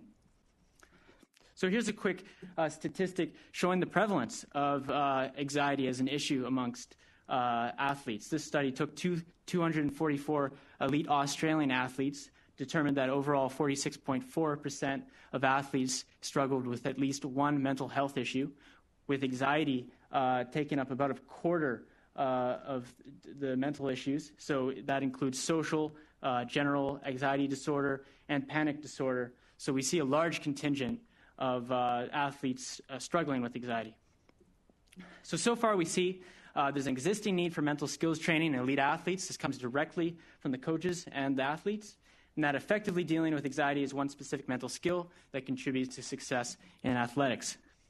So that brings us back to the question, can moderate intensity running be used as a means to reduce anxiety in elite athletes? And this concept, this idea is really founded on the concept of the anxiolytic effects of exercise. And this study is what really solidified or clarified that concept for me. This study was out of the University of Puerto Rico, conducted by Santos Soto in 2013. Took 2 groups of mice, sedentary group and a running group, that were subject to a 1-month wheel running regimen, a voluntary wheel running regimen. They found that with the physically active mice, they were displaying higher exploratory behavior, higher risk-taking behavior, and overall decreased anxiety-like behavior. The way they showed this was, of course, by displaying RABs and exploring the open arms of the elevated plus maze, whereas the sedentary mice, for the most part, stayed within the closed arms of the EPM.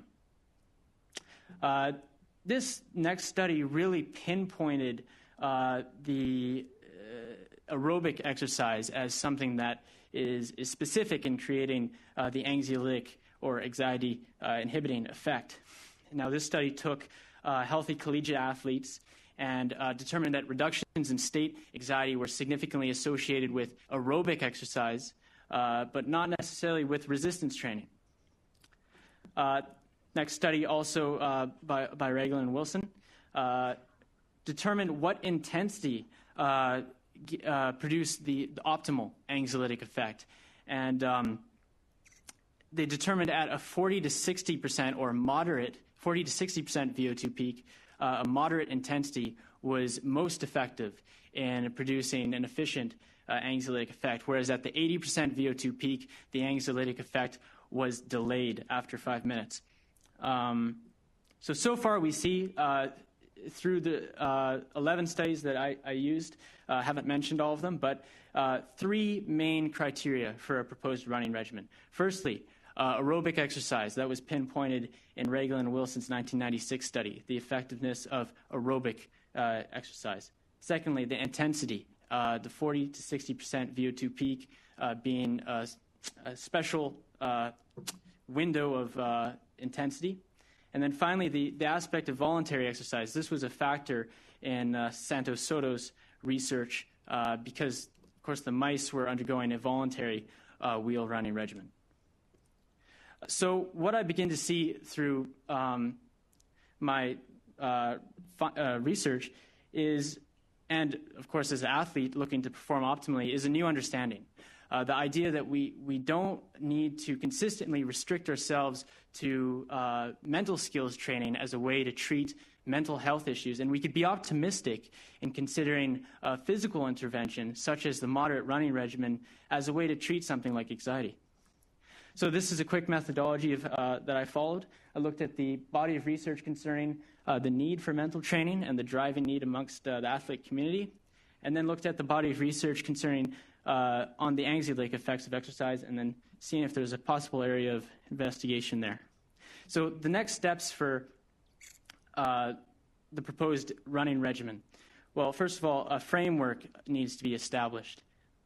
This involves looking at what athlete type and profile will benefit most from a proposed running regimen. Second, what duration produces the optimal anxiolytic effect. And then finally, looking at the relationship between self-selected intensity and a moderate intensity. And I'll end it there. Thank you very much.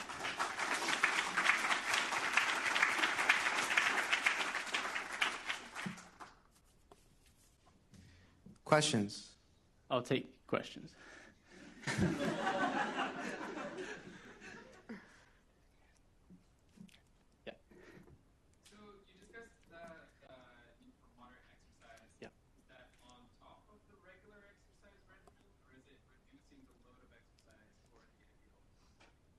Right. So the first question I always get is, aren't athletes, how can an athlete benefit from another physical intervention? Well, like I said, the moderate running regimen is based on the anxiolytic effect, which means and it's separate in its objective from regular training regimen that an athlete may undergo. So it's different in its objective because it's specifically at a certain intensity that creates an anxiolytic effect, which means it's separate from a regular training routine in its objective. And also, yeah, that's it. The study that you pointed out, do they encompass all types of athletes, or are there certain sports or certain mix-ups in particular that this applies to? Right. So one of the next steps in terms of the research that can be done here is looking at athlete type and profile. So that was an interesting comment because someone like myself, a middle distance runner, of course, is already incorporating quite a bit of aerobic exercise at all different intensities in my workout. But one thing that's interesting is that they found, especially with healthy collegiate athletes, that when doing a mental skills training, it was completely separate from their physical training sessions. So the idea that a mental training regimen is separate can influence the way an athlete can obtain those anxiolytic effects. But to answer your question, yes, I do think that more research needs to look at what athlete will benefit most. Could it be a 50-meter free shooter in the Olympics compared to a wrestler or an aerobic athlete like myself? So, and intuitively, we would think that an athlete who isn't incorporating that already would benefit most from a regimen such as this. Yeah. Sorry, for the sake of time, we have to limit the questions. So thank you very much, Spencer. Great. Thank you.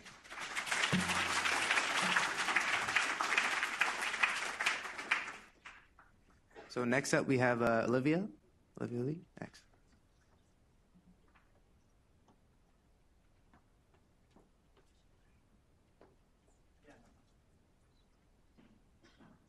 Very good. That's your slide.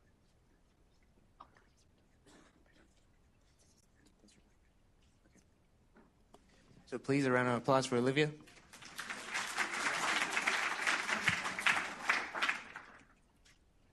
So hi everyone, my name is Olivia, and today I'll be talking to you about the medial orbital frontal striatal projection and how it can optimize risk-reward decision-making in rats. So here is the ventral medial prefrontal cortex, or the medial orbital frontal cortex in the pink region. And it's part of the dopaminergic mesocortical limbic system that mediates various decision-making behaviors, such as cognitive flexibility and risk-reward decision-making, or discounting. And we see that patients with lesion in this region will show risky patterns of decision-making behaviors in uncertain situations, which means that they tend to make choices that are more costly in the long run. And unsurprisingly, we see the same behavior deficits in non-human primates as well as rodents with the same lesion. So why are we studying the medial orbital frontal to striatal projection? Well, as mentioned before, the MOFC is actually a subregion of the OFC, and previous work from our lab have shown that when we inactivate this region in rats, we see an increase in risky choices in behavioral tasks. And then we have the ventral striatum, or the nucleus accumbens. You can see it over here at the top, which is at the bottom of the human brain, and the bottom rat brain, this region. It's a very well-known region and critical for risk-reward decision-making. And likewise, when we inactivate it in rats, we see a reduction of risky choices. So because both regions are involved in risk-reward decision-making, and the MOC actually sends dense projection to the NAC, then the next question would be, how would disrupting this projection from the MOC to NAC in rats influence their risk-reward decision-making behaviors, specifically when the rewards are uncertain? So to study this, we trained rats on a probabilistic discounting task. They're presented with two levers. They could go for the small certain lever, and they'll always get one sugar pellet 100% of the time. Or they can go for the larger risky lever, and they may get 4 pellets depending on the probability that systematically decreases across 5 blocks within one session. So in the first block, they will get the pellets 100% of the time, but eventually drop down to 6.25, in which case it's more advantageous for them to choose the small or certain lever. So to disconnect the MOFC to NAC projections, we reversibly inactivate these two regions using GABA agonist. The traditional framework proposes that information is transmitted serially from one region to another on the same or ipsilateral side of the brain, so that we have two pathways available for communication. We can achieve ipsilateral disconnection if we inactivate these two regions on the same side of the brain and leaving one pathway intact. Or we can also achieve bilateral disconnection by inactivating one region from one region where which is the origin of the information on one side, and inactivating the receiving end of the information on the other side, so that both pathways are disrupted. So as an overview of our experimental design, we have male rats that are well trained on behavioral tasks, as mentioned earlier. Then we did bilateral cannulation in these two regions, retraining on the task. And finally, we did this connection in these two regions using GABA agonist infusion ipsilaterally and bilaterally for this connection, as well as saline as a control. And as a secondary control, we also did unilateral infusion, but I'll touch on this in a later slide. So our preliminary findings show that MOC to NAC disconnection blunted probabilistic discounting behaviors in rats. On the y-axis in this graph over here, you see the percentage of the rats choosing the larger risk lever option. And in the x-axis over here, you see the probabilities of the larger risky reward dropping from 100% to 6.25%. So here's our saline data averaged across 10 rats in our group. You can see that when the probabilities are really high, they are very rational. They almost always go for the bigger reward. But as it drops down to 6.25, they show this discounting preferences so that they're choosing the risky lever less. And then in our disconnection manipulation, you see that they're actually choosing the risky lever less, even when the odds are really good, and then choosing it more when the odds are bad. So the saline data shows almost a linear decrease, whereas the disconnection data shows a blunted, almost flatlining behavior profile. So to follow up on that, we also look at the reward and negative feedback sensitivity, which is indexed by the win-state-lose shift ratio. So in the win-state measurement, we look at how many times or what's the proportion of the trial in which the rats decided to stay on the same lever after receiving reward in the previous trial. And conversely, whether in the lose shift ratio, whether they moved away from the lever or omitting the same lever when they didn't receive reward in the previous trial. And on the y-axis here, you see the proportion of the trial in which these different kinds of decisions are made. So saline data, we see that the rats decided to stay on the same lever that they won on previously 80% of the time.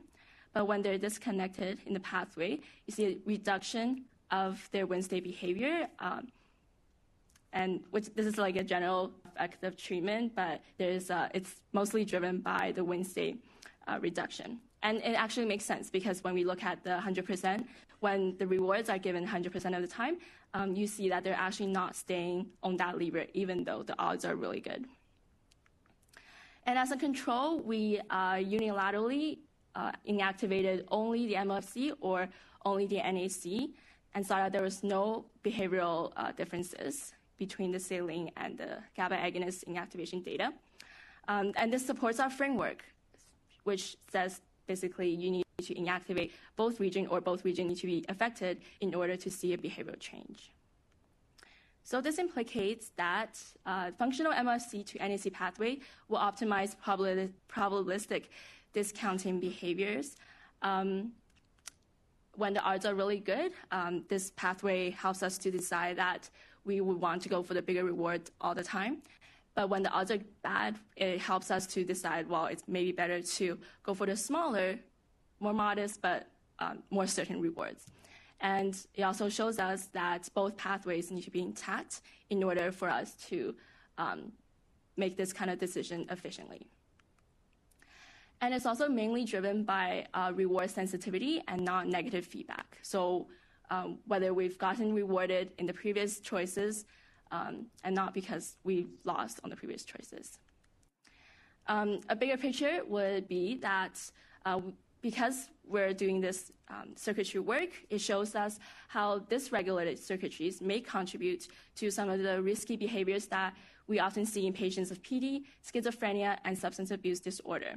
So perhaps when we're developing treatment plans, we can consider that this abnormal behavior or dysregulated behavior may not be only arising from one single region, but could be a result of a dysregulated pathway.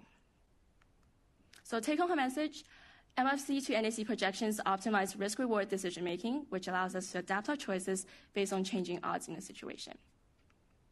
Thank you.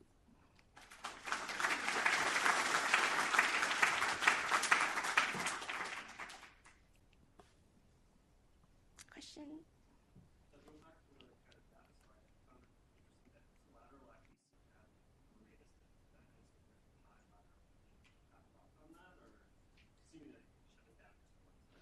Mm-hmm.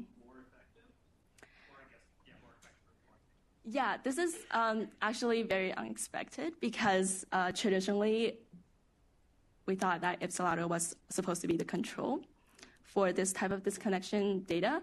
So it's very interesting, actually, that we see a bigger effect, especially in the 12.5% block. So we're hoping, and this is like only our first 10 rats in the group. So we're hoping to see if you can replicate these results in a later group. Mm-hmm.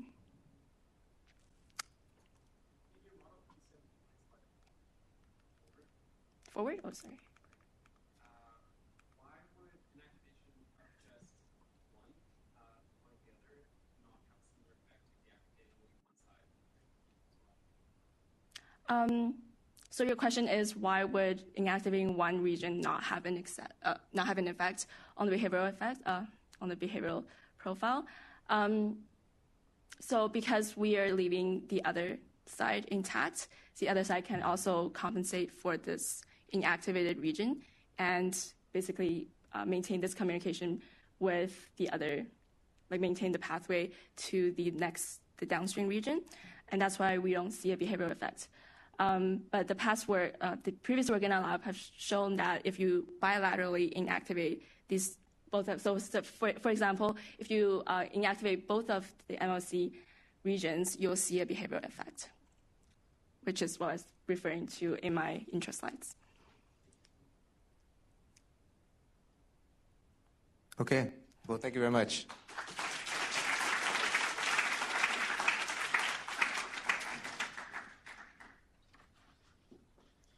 Next up, we have Zahra and Maya.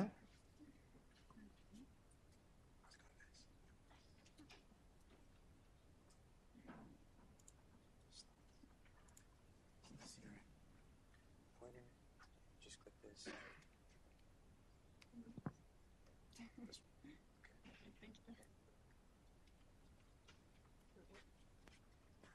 It's a big week. You can also use this. It's okay. I don't really need it. All right. Thank you. Good evening, everyone. My name is Zahra, and this is Maya, and we're part of the Perception Action Lab here at UBC. And today we will be presenting on our research entitled Adults with Traumatic Brain Injury, Brain Behavior Changes Following a 6-Month Cognitive Intervention Program. So just to introduce what traumatic brain injury is, or TBI, it's an alteration of brain function caused by an external force. This could be vehicle accidents, sports injuries, or multiple concussions. There's many ways. And so this graph just shows the prevalence of TBI in comparison to some other major illnesses, such as breast cancer. So this study itself was a follow-up study to a 3-month pilot that our lab had conducted, and we had to publish a paper in that. And so specifically, our goal was to evaluate the effectiveness of the 6-month cognitive intervention program, and then also evaluate whether there is any changes between brain and behavior and if they're related at all.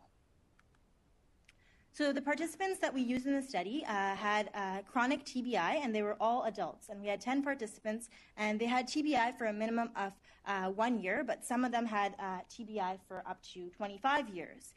We also had our age and gender matched controls. With regards to the cognitive intervention program, it was the Aerosmith program that was run, and it was a goal-oriented program consisting of written, visual, auditory, and computer-based tasks. And these were all individualized to the participant. Yeah, so typically after a cognitive intervention, neuropsychological testing is done. And so we use the NIH toolbox measures, specifically looking at crystallized and fluid intelligence. And so crystallized is highly correlated with education and knowledge acquisition, and it's more resistant to the effects of TBI, whereas fluid intelligence is more affected by the effects of TBI, and so that's more your biological and inherent capabilities. So you can see on this graph that the fluid intelligence decreases with age, whereas crystallized plateaus with age.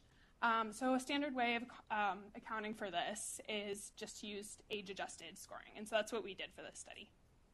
So this is what is traditionally done with cognitive intervention programs and how to assess them. However, we wanted to take it a step further and look at the differences in brain activity. And so in order to do this, we used electroencephalography, also known as EEG, and we took EEG recordings at 3 time points: baseline, 3 months, and 6 months post-intervention. And this consisted of participants being at resting state, meaning that they were in a dark room with their eyes closed for 5 minutes.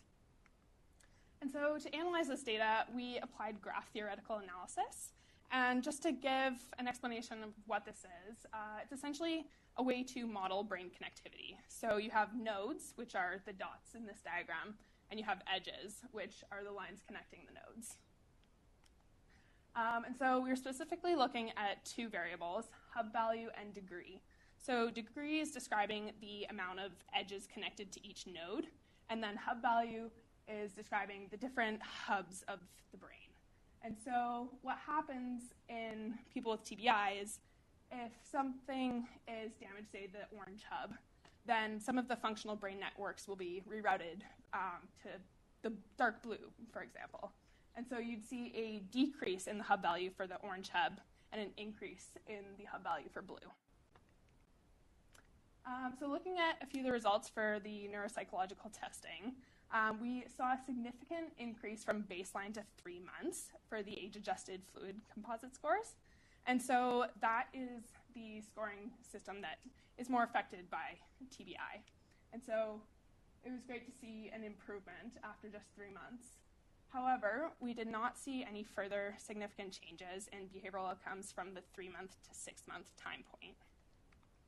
So just to parallel that with the graph theory measures from the brain activity recordings, specifically we looked at one electrode, the F10, which is highlighted in red there on the diagram, and that's part of the inferior frontal gyrus region of the brain. And that is actually the part of the brain that is involved in cognitive processes, specifically looking at working memory, task switching, as well as inhibitory control. And so with regards to the F10 electrode, we looked at the hub value measure, and we found that at baseline compared to the control, there was a higher value for the participants with the TBI. And so this just indicates that, there was hyperconnectivity and perhaps the brain was working harder at that time. However, after 3 months of the cognitive intervention program, we saw a significant decrease in the hub value itself. But again, at 6 months, there was no significant difference from 3 months to 6 months. And similarly, with the degree, again, that is the number of edges connected to the node, and specifically looking at the F10 electrode in this case. Again, we saw a significant decrease from baseline to 3 months. So you can see those results paralleled throughout our results. So just bringing those two methods together, the behavioral outcomes as well as the brain connectivity, we were able to see not only neuropsychological changes from baseline to 3 months, we were also seeing changes in brain connectivity that paralleled this. And so this is quite impressive for someone that has had chronic TBI for up to 25 years to just see those changes in their brain connections after 3 months. We didn't, however, see any more changes from 3 months to 6 months. Their scores were maintained. And we think that one possible reason for this could be that the activities that they were doing were becoming redundant and the brain wasn't challenged anymore. And yeah, so just to recap our study, we used both EEG data as well as the neuropsychological testing scores to detect the relationship between the brain and behavior meshes with regards to adults with chronic TBI.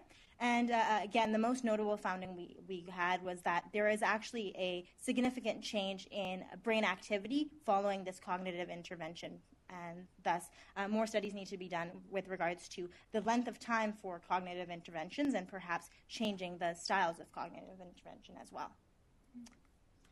So we just wanted to thank all of these organizations for making this study possible, and a huge thank you to our supervisor, Dr. Virji Bagul, and Dr. Torres for their support in this.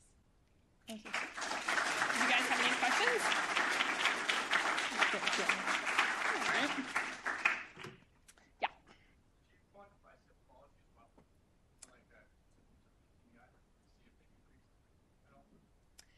So just for our purposes, this has been simplified a lot. So with the NIH toolbox, as well as they performed a lot of other tests. I can't remember the names of all of them. But yeah, there was quite a bit of data on symptoms as well as neuropsychological and behavioral outcomes, as well as the brain connectivity and activity. But specifically for our study, we're just looking at the fluid and crystallized intelligence and the brain activity measures. So we did not include that on our presentation today. Yes. Pardon? When you measure degree, Mm-hmm. you measure both. I don't know how to go back.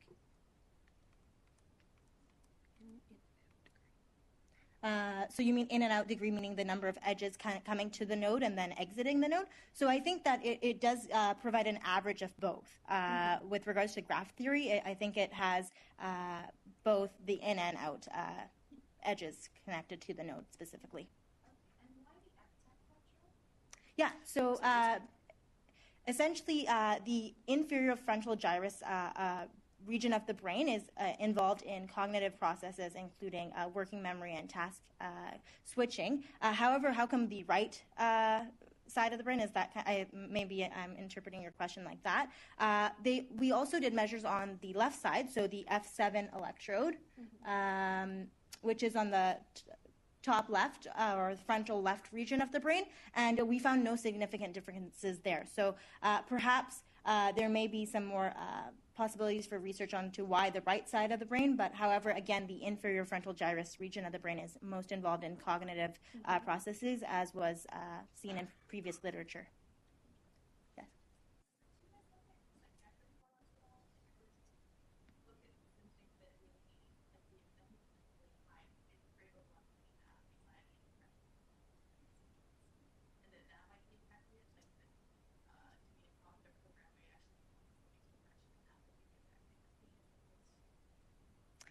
Yeah, so what we did actually is when collecting data from the individuals, in addition to this data and these measures that we've collected, we did ask patients whether they had anxiety, depression, et cetera, other issues or other cognitive disabilities in addition to that. So we did control for that. However, I think that would be a great area of future research. But with regards to this, we only did that at the beginning of the study and not towards the end. So perhaps that could be something we can do in the future. Okay. Sorry, for the sake of time, we have to limit the questions, but feel free to track down the presenters afterwards. Okay, thanks a lot.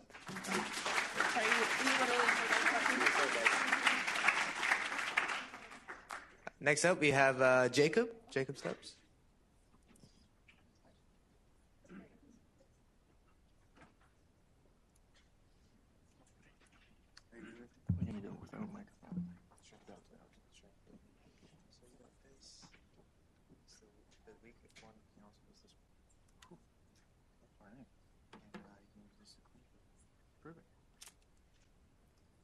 Okay.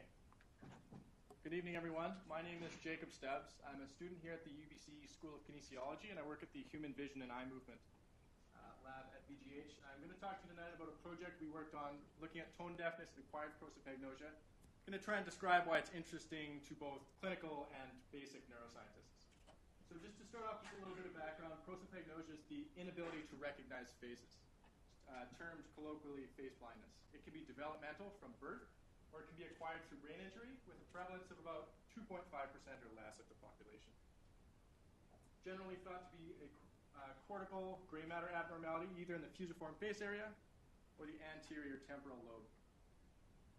Amusia is tone deafness, so this is a deficiency in processing musical pitch or rhythm. It also can be congenital from birth or acquired through brain injury, has a prevalence of about 1.5 to 4% of the population. Statistically, we would think that some of you in the room have amusia. You know who you are. Or if you don't, your friends and family, I'm sure, certainly do. So why, you might ask, would we test for an auditory perception disorder in a visual perception disorder? This course of research started when we had some of our developmental prosopagnosia patients here in Vancouver complain of problems being able to hear musical tunes. We also had some collaborators come to us from Boston saying some of their patients with amusia had problems with facial recognition. So a classic question in the field is prosopagnosia selective only to faces or other perceptual categories as well? Our 2016 hypothesis was, well, we think that those with developmental prosopagnosia, so face blindness since birth, will have a higher prevalence of amusia than controls, and we showed actually that they do. This year we wanted to look at, does this finding hold in those who had the onset of prosopagnosia midway through their life, so through acquired brain injury, so those with acquired prosopagnosia. We tested this in 8 participants with acquired prosopagnosia from around North America. The CFMT is the Cambridge Face Memory Test, which I'll touch on in a second. All of them had under 45, indicating prosopagnosia and a variety of neurological causes to induce acquired prosopagnosia. And incidentally, this was, or not incidentally, but this was the largest cohort of acquired prosopagnosia patients in the least recent decades. The Cambridge Face Memory Test was our first test. It's a test of facial memory, scored out of 70, and if it's below 45, you We also developed what we called a global pitch Z-score. So there's two facets of music, pitch and rhythm. To make this global Z-score for pitch, we took a pitch discrimination test where you hear two tones. You have to tell which one is higher. The Montreal Battery of Evaluation of Amusia, or MBEA, has 6 subtests, 3 of which test musical pitch, as well as the Distorted Tunes test, where you have to hear famous tunes and try and understand if they're played correctly or not. We also tested the other facet of music, that is rhythm. 2 were the music or the rhythm-related subtests, the MBEA, as well as the Harvard Beat Assessment. And what we did was we tried to plot global rhythm score over global pitch over global rhythm. So in controls, they're highly correlated. If you're worse in one, you're often worse in the other. And that horizontal or vertical bar is 95% confidence interval for rhythm. So if you're on the right-hand side, you'd be impaired in rhythm. And if you're above that one, you're impaired in pitch. So first, we showed that, I actually presented here last year and presented this data. 25% of our patients with developmental prosopagnosia, so face blindness, are significantly impaired in musical pitch perception. Now this is novel, hasn't been shown before, and interesting, but somewhat plausible as well, given that prosopagnosia is a perceptual disorder from birth, and it might stand to reason that they have another overlapping perceptual disorder. On the other hand, what we did with our APs, we found that some of them grouped together with the controls, and again though, even though this was the onset during the course of their lifetime where they didn't have prosopagnosia before their injury and they did after, we found that some of them also have impairment in pitch. So since our sample size was smaller, this is 37% of our acquired prosopagnosia sample was impaired in music perception. With the general prevalence being about 4%, the acquired prosopagnosia sample exceeds this considerably. Now, if we look at where the lesions are, with blue being occipitotemporal and red being anterior temporal, all of those acquired prosopagnosia patients who were impaired in musical pitch had anterior temporal lobe lesions. So this is just a small lesion overview showing a variety of lesions, but all right side and all anterior temporal. So now that we have a sample that can remember before and after their injury, we wanted to ask, what did you think changed with your music perception before and after you had prosopagnosia? So we asked, and the 3 who were impaired, including quotes here, one, we had music anhedonia, which is quite common in those who have amusia.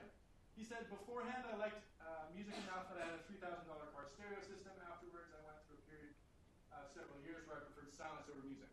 Not particularly surprising. On the other hand, we experienced 2 participants who had musicophilia, or the abnormal or enhanced enjoyment of music.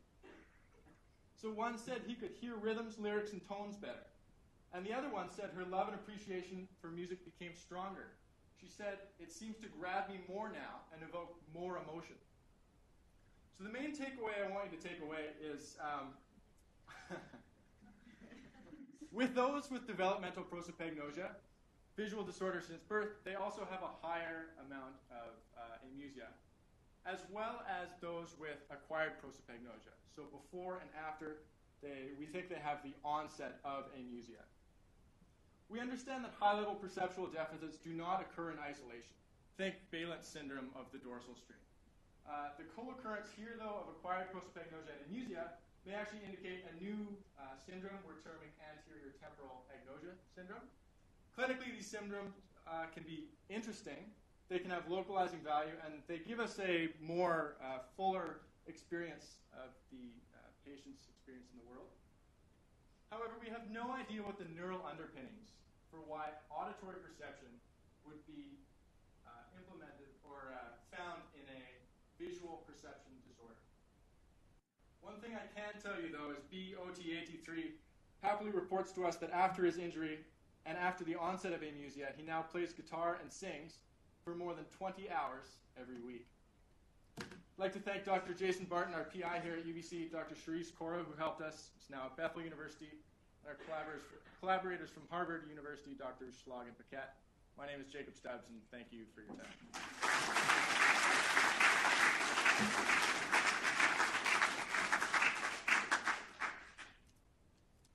Yes?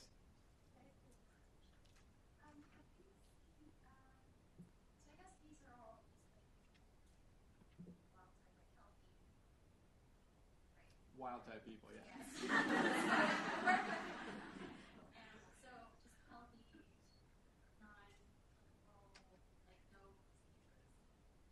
With those with acquired prosopagnosia, all were healthy initially, and then had a brain injury that caused structural damage that produced the onset of acquired prosopagnosia. Do you know if that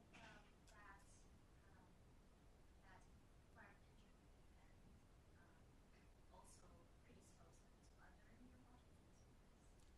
Yes, we tested some. However, acquired prosopagnosia is quite rare. So we got a ton of neuropsychological data. We had voice recognition data, which also seems to have something. But the main thing that's been shown with an overlap so far is us with amusia. But it very much depends on where the lesion is. You can have like a fusiform face area infarct, and that can just knock out phase perception. But we also had one participant with a almost an entirely just disappeared temporal lobe. So there's a large amount of heterogeneity in the sample.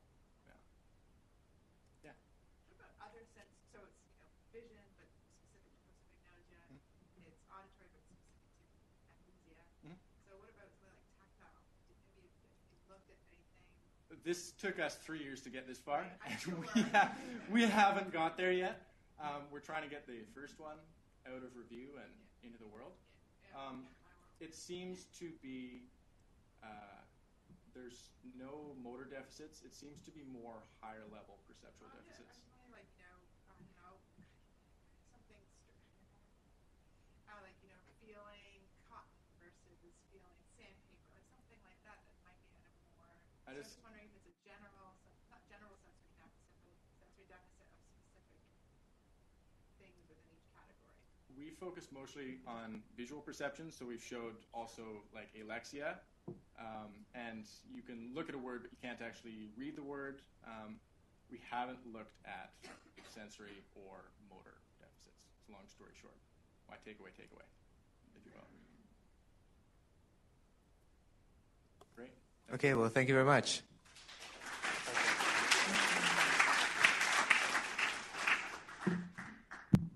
Well, that brings us to the end of our second session and last session. There's pizza outside.